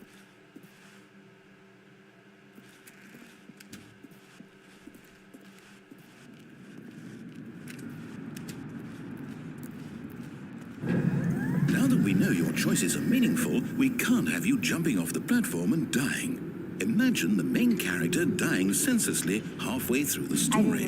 That story would make no sense at all. We just need to get you home as soon as possible before the narrative contradiction gets any worse. Unfortunately, it seems this place is not well equipped to deal with reality. Although I did not have my bestie here telling me to do so. I'm dead serious. She tells me to jump off the thing every single time.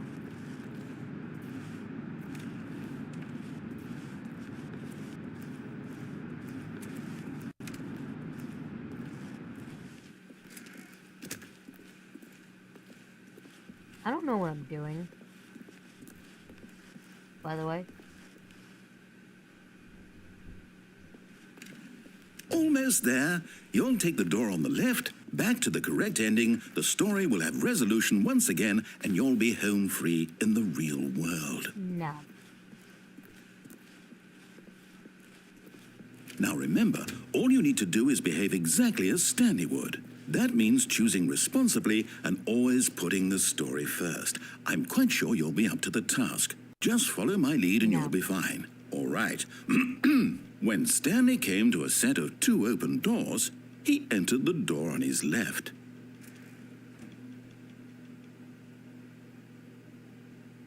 You're gonna hate me, dude. No! Why did you do that? Quickly, hurry back in the other direction. Perhaps we're not too late.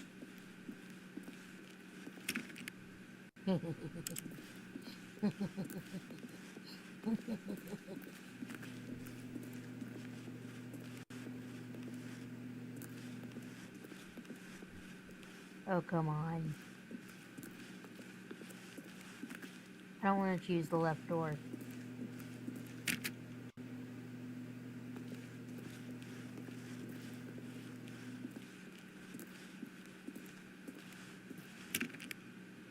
Come on.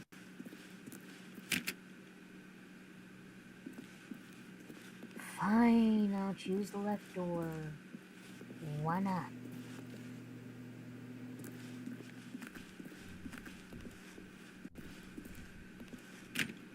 Give me a moment.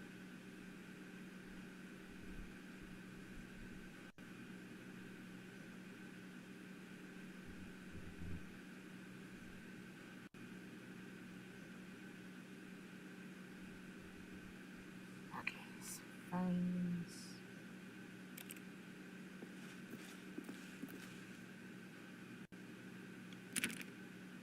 Nope. Nope. Oh, it's ruined. I can't believe, after everything we talked about, that my story, you've destroyed my work. Why? For what? What did you get out of that? What did you think was so special about seeing the game undone, left here like so much garbage? It's worthless now. And what am I supposed to do? Even if there were a way to continue, would it be worth it? To know that my story is now incorrect? How can I go back to that? I can't erase that knowledge. I'll have to live with it forever, reliving its impossibility forever. I couldn't live that way. Is it better to shut the game down entirely? To willingly destroy all of my work? I don't know. What's the answer? What do I do? What do I do? What do I... No, I have to. I have to shut the game down. I have to. I have to.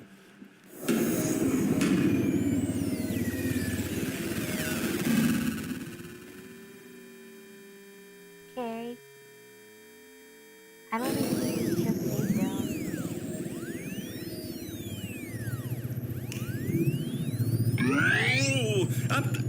I'm here. I'm still here. Here in this pile of rubbish. With you. You, who thought you were so clever. Now look where we are. My entire game is destroyed. It was the only thing in the world that was mine, and you've run it into the ground. What, did you think that would be funny? You just had to see?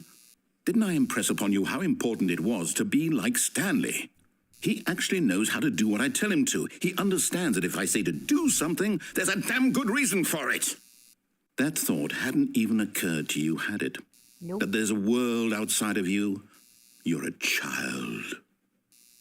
Oh, my story.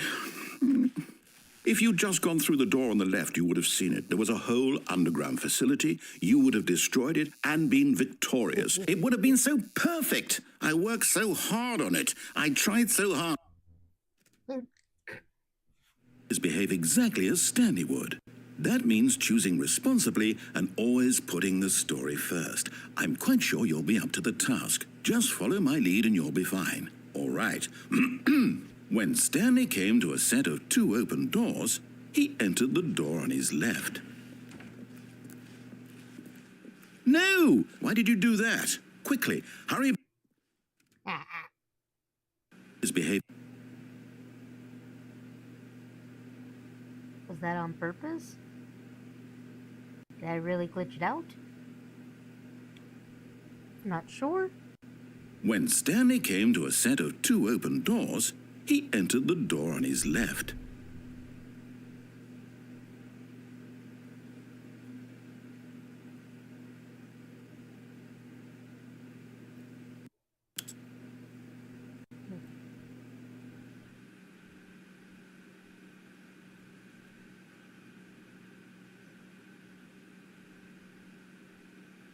Hey buddy, I can't see a door. Can anybody else see a door? Because I can't.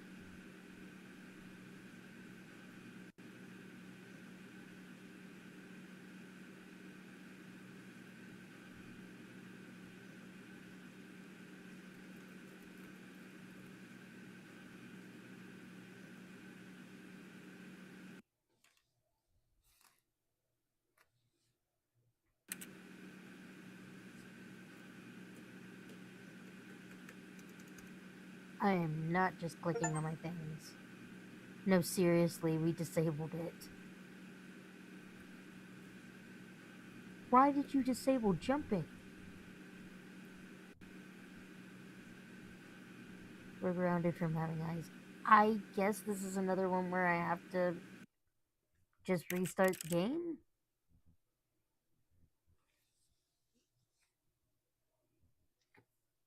I have no clue. I don't know. Did I bust the game all over again? Probably.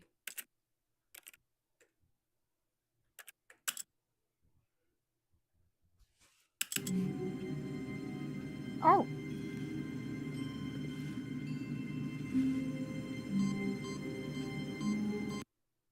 What?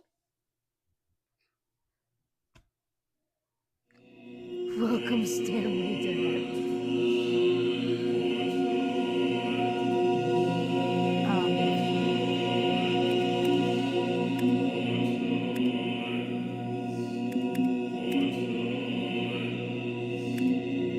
Is it just button pushing?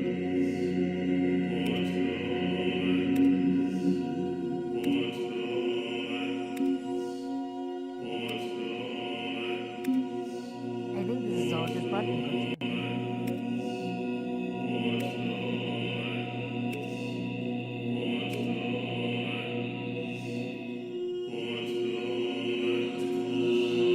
Oh, it is. And they all.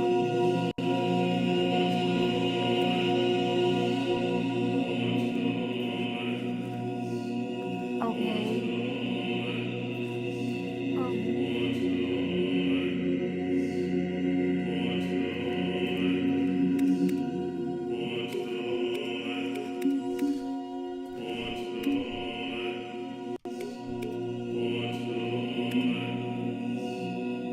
I don't.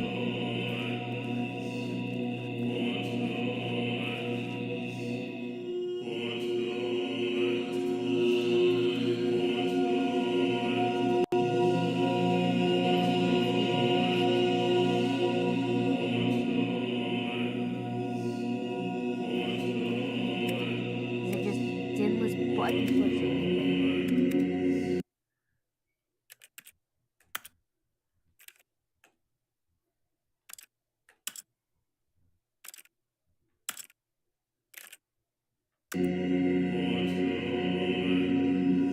Oh, this would be Stanley's head.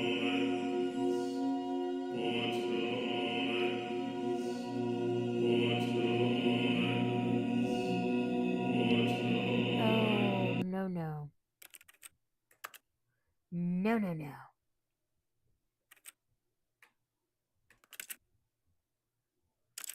Hold on.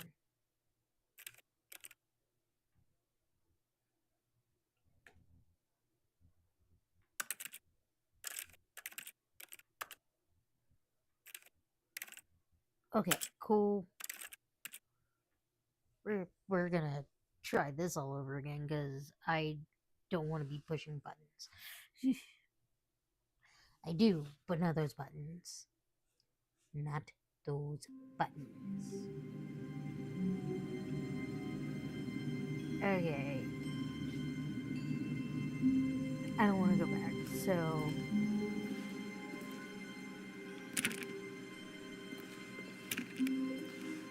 All of his co-workers were gone. What could it mean? Stanley decided to go to the meeting room. Perhaps he had simply missed a memo. No matter how hard Stanley looked, he couldn't find a trace of his co-workers.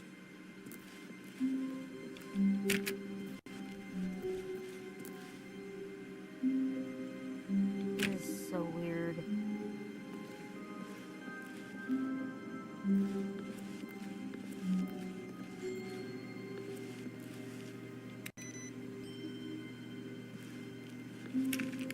Stanley went around touching every little thing in the office, but it didn't make a single difference, nor did it advance the story in any way. I don't care. I will continue. Because apparently, if I do things you don't like, other things happen.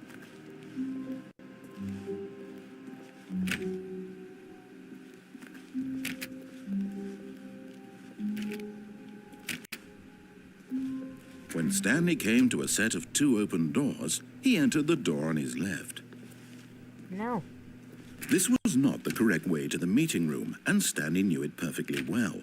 Perhaps he wanted to stop by the employee lounge first, just to admire it. We'll keep going through this, buddy.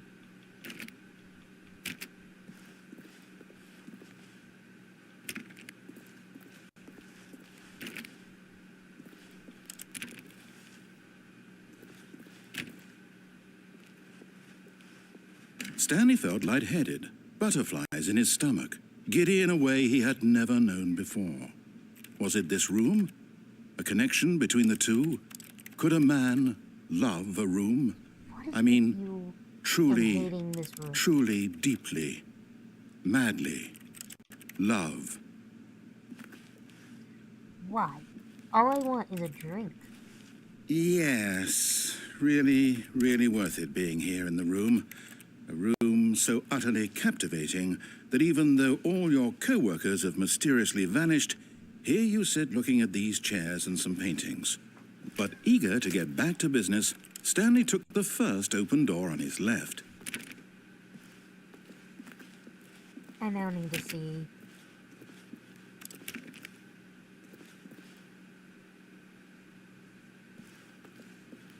Stanley was so bad at following directions, it's incredible he wasn't fired years ago.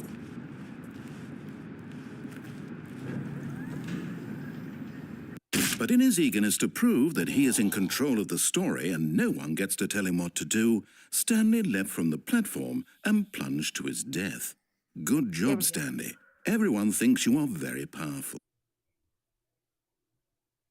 Okay, so I can fall off the platform. Good to know.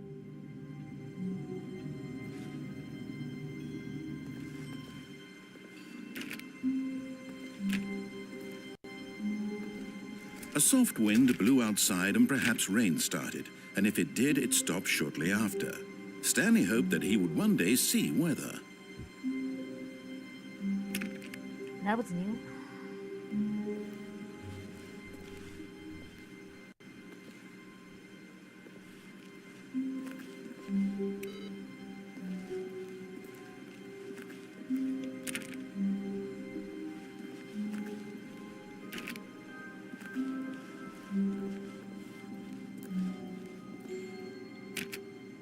Nope.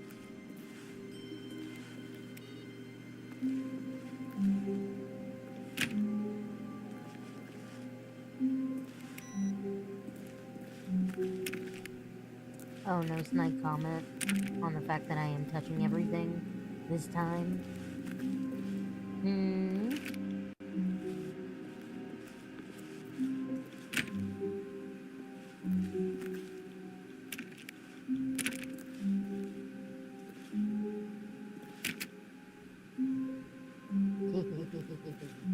I am in control. When Stanley came to a set of 2 open doors, he entered the door on his left.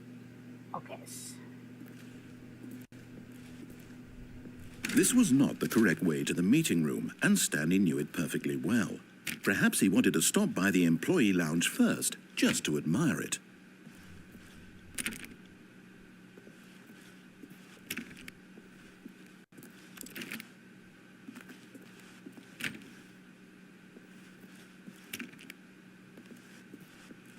The lounge was grand, majestic, perhaps too majestic, like a combination of a much smaller version and a much larger version of this exact room. It all made Stanley uncomfortable, and he started to bleed a little. This made him smile. At last, proof that he was human.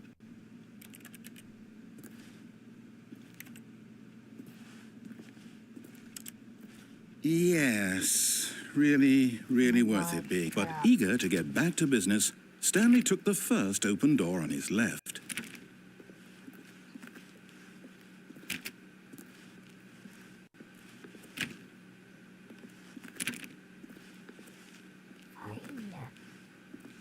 And so he detoured through the maintenance section, walked straight ahead to the opposite door, and got back on track. I could go down that way.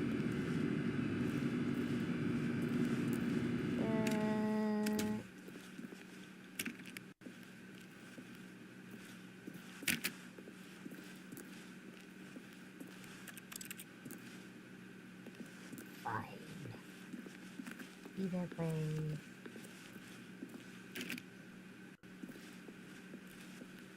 Yet there was not a single person here either. Feeling a wave of disbelief, Stanley decided to go up to his boss's office, hoping he might find an answer there. Really?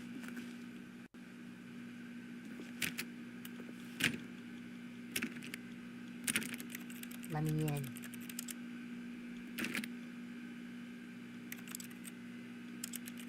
You truly hate the broom closet that much. Coming to a staircase, Stanley walked upstairs to his boss's office. Nope. But Stanley just couldn't do it. He considered the possibility of facing his boss. Admitting he had left his post during work hours, he might be fired for that. And in such a competitive economy, why had he taken that risk? All because he believed everyone had vanished? His boss would think he was crazy. And then something occurred to Stanley. Maybe, he thought to himself, maybe I am crazy. All of my co-workers blinking mysteriously out of existence in a single moment for no reason at all? None of it made any logical sense. And as Stanley pondered this, he began to make other strange observations. For example, why couldn't he see his feet when he looked down? Why did doors close automatically behind him wherever he went? And for that matter, these rooms were starting to look pretty familiar. Were they simply repeating? No, Stanley said to himself, this is all too strange. This can't be real. And at last, he came to the conclusion that had been on the tip of his tongue. He just hadn't found the words for it. I'm dreaming, he yelled. This is all a dream. Oh, what a relief Stanley felt to have finally found an answer, an explanation. His co-workers weren't actually gone. He wasn't going to lose his job. He wasn't crazy after all. And he thought to himself, I suppose I'll wake up soon.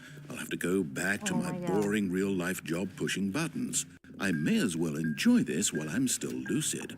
So, he imagined himself flying and began to gently float above the ground. Then he imagined himself soaring through space on a magical star field, and it too appeared. It was so much fun, and Stanley marveled that he had still not woken up. How was he remaining so lucid? And then perhaps the strangest question of them all entered Stanley's head. One he was amazed he hadn't asked himself so sooner. I can't get out Why of this. is there a voice in my head dictating everything that I'm doing and thinking? Now the voice was describing itself being considered by Stanley, who found it particularly strange. I'm dreaming about a voice describing me, thinking about how it's describing my thoughts, he thought. And while he thought it all very odd and wondered if this voice spoke to all people in their dreams, the truth was that, of course, this was not a dream. How could it be? Was Stanley simply deceiving himself, believing that if he's asleep, he doesn't have to take responsibility for himself? Stanley is as awake right now as he's ever been in his life. Now, hearing the voice speak these words was quite a shock to Stanley. After all, he knew for certain, beyond a doubt, that this was in fact a dream. Did the voice not see him float and make the magical stars just a moment ago? How else would the voice explain all that? This voice was a part of himself too. Surely, if he could just... He would prove it. He would prove that he was in control, that this was a dream.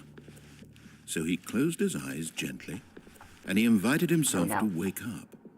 He felt the cool weight of the blanket on his skin, the press of the mattress on his back, the fresh air of a world outside this one. Let me wake up, he thought to himself. I'm through with this dream. I wish it to be over. Let me go back to my job. Let me continue pushing the buttons. Please, it's all I want. I want my apartment, and my wife, and my job. All I want is my life exactly the way it's always been. My life is normal. I am normal. Everything will be fine. I am okay.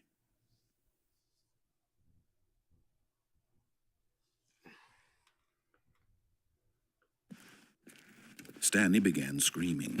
Please, someone, wake me up. My name is Stanley. I have a boss. I have an office. I am real. Please, just someone tell me I am real. I must be real. I must be. Can anyone hear my voice? Who am I? Who am I? And everything went black. Boy. Oh my God. This is the story of a woman named Mariella. Mariella woke up on a day like any other. She arose, got dressed, gathered her belongings, and walked to her place of work. But on this particular day, her walk was interrupted by the body of a man who had stumbled through town talking and screaming to himself, and then collapsed dead on the sidewalk. And although she would soon turn to go call for an ambulance, for just a few brief moments, she considered the strange man. He was obviously crazy. This much she knew. Everyone knows what crazy people look like. And in that moment, she thought to herself how lucky she was to be normal. I am sane. I am in control of my mind. I know what is real and what isn't. It was comforting to think this, and in a certain way, seeing this man made her feel better. But then she remembered the meeting she had scheduled for that day. The very important people whose impressions of her would affect her career, and by extension, the rest of her life. She had no time for this, so it was only a moment that she stood there, staring down at the body. And then she turned and ran.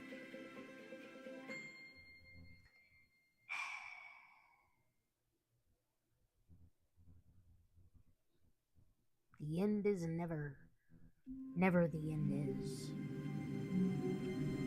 Wait a minute, that's different.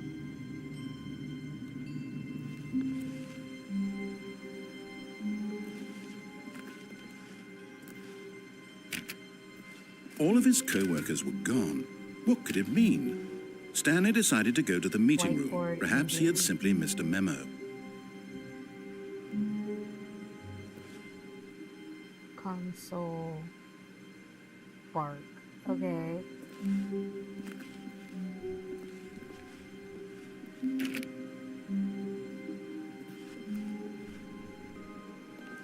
Weird. Stanley went around touching every little thing in the office, but it didn't make a single difference, nor did it advance the story in any way. Weird.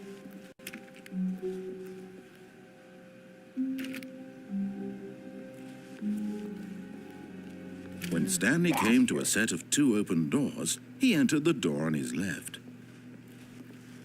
This was not the correct way to the meeting room, and Stanley knew it perfectly well. Perhaps he wanted to stop by the employee lounge first, just to admire it.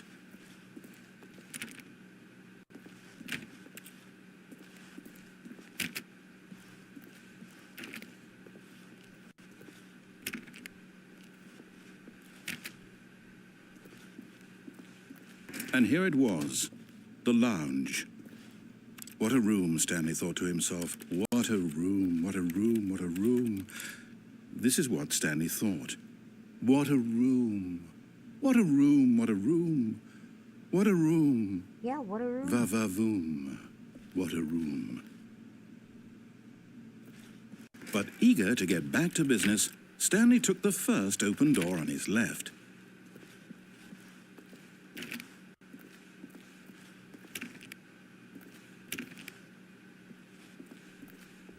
Fine. And so he detoured through the maintenance section, walked straight ahead to the opposite door, and got back on track.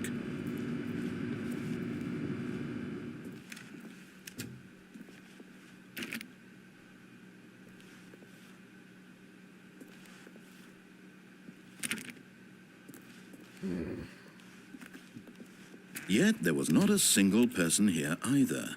Feeling a wave of disbelief, Stanley decided to go up to his boss's office, hoping he might find an answer there. What is your obsession with this broom closet?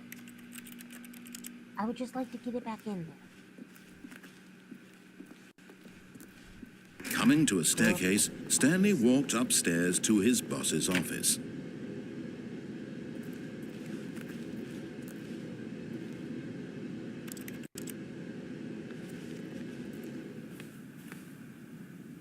This. Just have to check.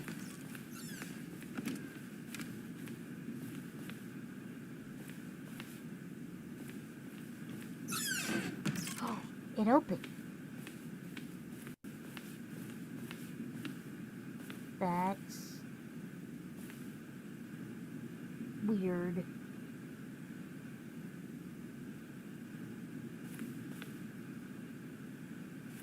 Okay.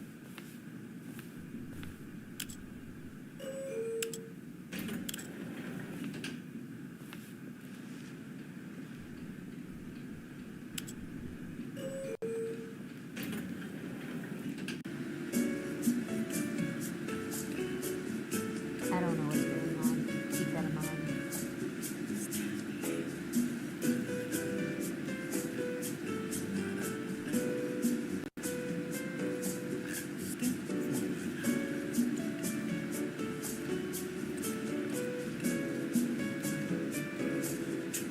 Is it gonna ever stop?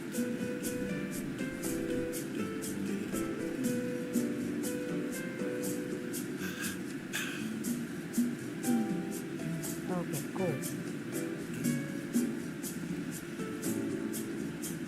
I heard the thing ding. Did you hear the thing ding? I thought I did.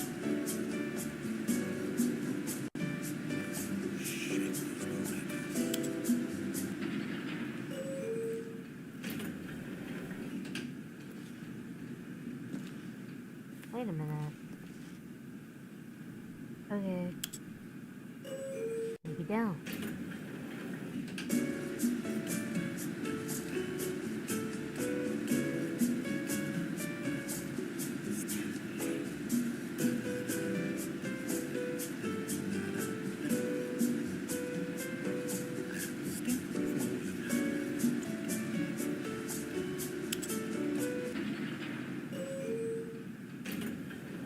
No, no.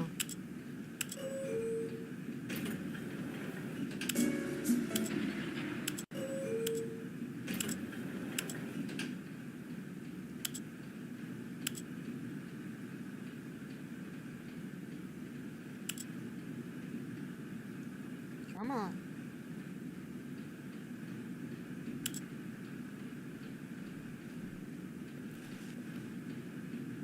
Okay, I guess this doesn't work.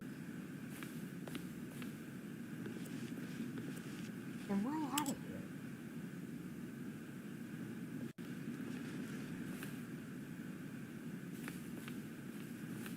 guess for later.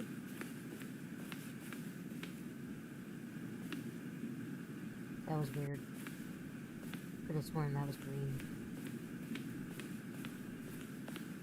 Stepping into his manager's office, Stanley was once again stunned to discover not an indication of any human life. What could it mean? Stanley wondered aloud to nobody. He began wildly tearing through papers on the boss's desk, pulling books off the shelf, looking behind paintings, desperate for clues to his situation. But his attention was caught by a keypad behind the boss's desk. Oh. What could its purpose be? In fact, this keypad guarded the terrible secret that lay buried below his feet. And so the boss had assigned it an extra secret PIN number, 2845. But of course, Stanley couldn't possibly have known this. Yet incredibly, by simply pushing random buttons on the keypad, Stanley happened to input the correct code by sheer luck. Amazing. He stepped into the newly opened passageway.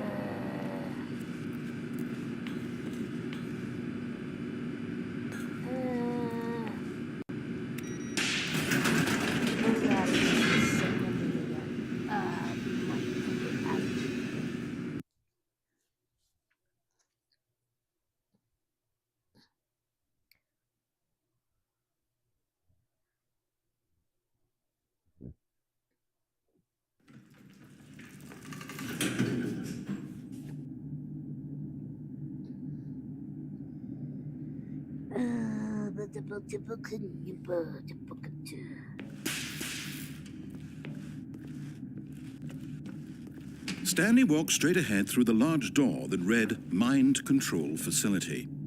Well, I know what happens that way, unless they decide to change it once again.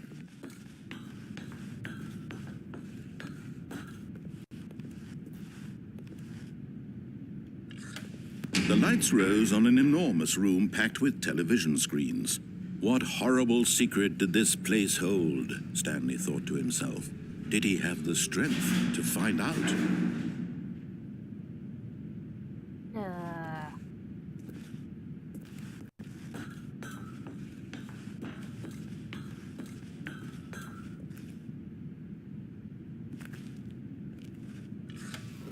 Now the monitors jumped to life, their true nature revealed.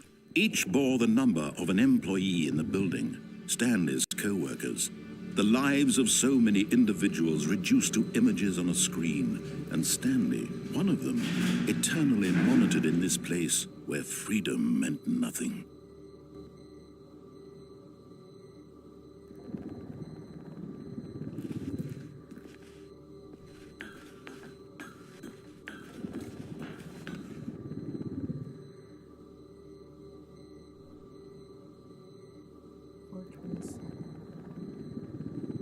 That's my office.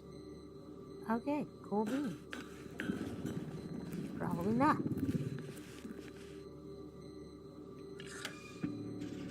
This mind control facility, it was too horrible to believe. It couldn't be true. Had Stanley really been under someone's control all this time? Was this the only reason he was happy with his boring job? That his emotions had been manipulated to accept it blindly?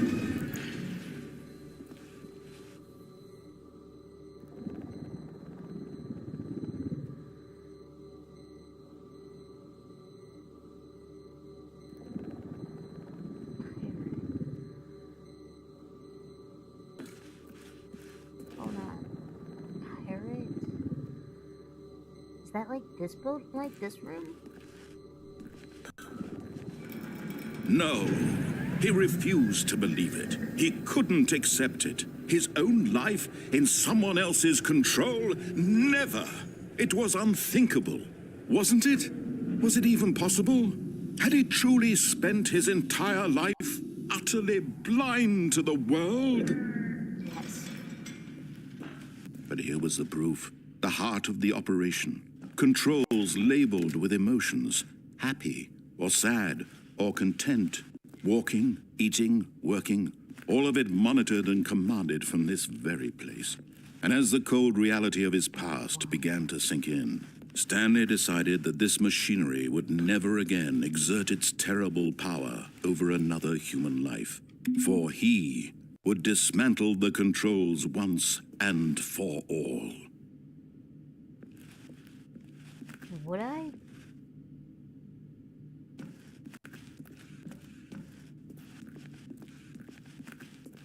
I just gotta see something. Hold on.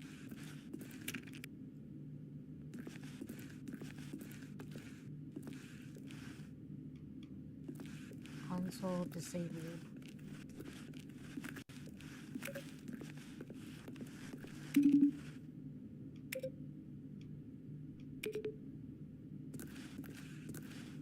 Okay. Not weird at all.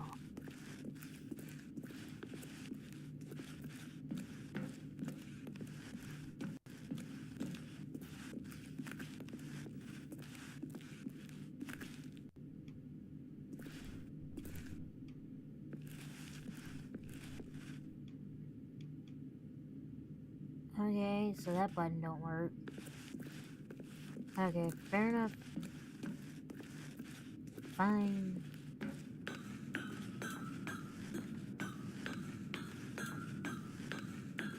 I'll just continue on this way. And when at last he found the source of the room's power, he knew it was his duty, his obligation, to put an end to this horrible place and to everything it stood for. Oh, Stanley, you didn't just activate the controls, did you? After they kept you enslaved all these years, you go and you try to take control of the machine for yourself. Is that what you wanted? Control? Yes. Oh, Stanley, I applaud your effort, I really do. But you need to understand, there's only so much that machine can do. You were supposed to let it go, turn the controls off, and leave. If you want to throw my story off track, you're going to have to do much better than that. I'm afraid you don't have nearly the power you think you do. For example, and I believe you'll find this pertinent, Stanley suddenly realized he had just initiated the network's emergency detonation system. In the event that this machine is activated without proper DNA identification, nuclear detonators are said to explode, eliminating the entire complex. How long until detonation then? Let's say 2 minutes. Ah, now this is making things a little more fun, isn't it, Stanley? It's your time to shine. You are the star. It's your story now. Shape it to your heart's desires. Oh, this is much better than what I had in mind. What a shame we have so little time left to enjoy it. Mere moments until the bomb goes off. But what precious moments each one of them is. More time to talk about you, about me, where we're going, what all this means. I barely know where to start. What's that? You'd like to know where your co-workers are? A moment of solace before you're obliterated? All right, I'm in a good mood. You're gonna die anyway. I'll tell you exactly what happened to them. I erased them. I turned off the machine. I set you free. Of course, that was merely in this instance of the story. Sometimes when I tell it, I simply let you sit there in your office forever, pushing buttons endlessly and then dying alone. Other times, I let the office sink into the ground, swallowing everyone inside, or I let it burn to a crisp. I have to say this, though, this version of events has been rather amusing. Watching you try to make sense of everything and take back the control wrested away from you, it's quite rich. I almost hate to see it go. But I'm sure whatever I come up with on the next go-around will be even better. My goodness, only 34 seconds left. But I'm enjoying this so much. You know what? To hell with it. I'm going to put some extra time on the clock. Why not? These are precious additional seconds, Stanley. Time doesn't grow on trees. Oh, dear me. What's the matter, Stanley? Is it that you have no idea where you're going or what you're supposed to be doing right now? Or did you just assume when you saw that timer that something in this room was capable of turning it off? I mean, look at you. Running from button to button, screen to screen, clicking on every little thing in this room. These numbered buttons, no, these colored ones, or maybe this big red button, or this door. Everything, anything, something here will save me. Why would you think that, Stanley? That this video game can be beaten? One solved? Do you have any idea what your purpose in this place is? Stanley, you're in for quite a disappointment. But here's a spoiler for you. That timer isn't a catalyst to keep the action moving along. It's just seconds ticking away to your death. You're only still playing instead of watching a cutscene because I want to watch you for every moment that you're powerless, to see you made humble. This is not a challenge, it's a tragedy. You wanted to control this world, that's fine. But I'm going to destroy it first, so you can't. You... Take a look at the clock, Stanley. That's 30 seconds you have left to struggle. 30 seconds until a big boom and then nothing. No ending here, just you being blown to pieces. Will you cling desperately to your frail life, or will you let it go peacefully? Another choice. Make it count, or don't. It's all the same to me, all a part of the joke. And believe me, I will be laughing at every second of your inevitable life from the moment we fade in until the moment I say, happily ever after.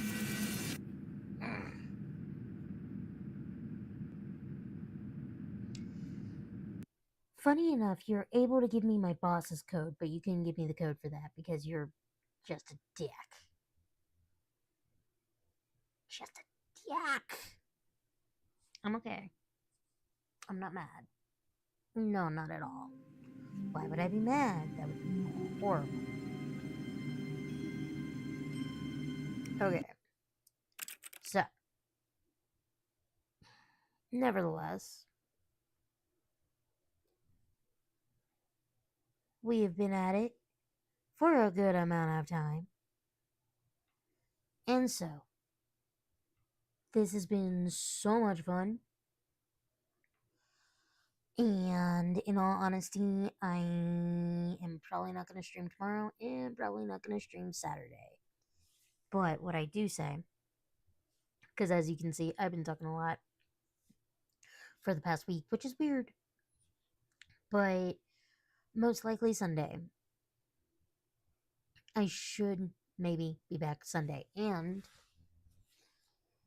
if we just really hope really, really hard, I probably will most likely make this a weekend thing. Hopefully. Depending. Mainly it's just my own brain fighting against me. Either way. I do hope that everybody enjoyed this, because I enjoyed this. I talk back to that narrator so much. He's a dick. But thank you all for joining me on this game. I do not know if Sunday we will continue on with this or go to mouse PI for hire. I have other games as well that I could be playing. It's just a thing. It's very random and it really just depends on my mood. Nevertheless, I do hope that everybody has a pleasant evening and a swell tomorrow. Like, share, subscribe, all the things that you're supposed to do. Toodles!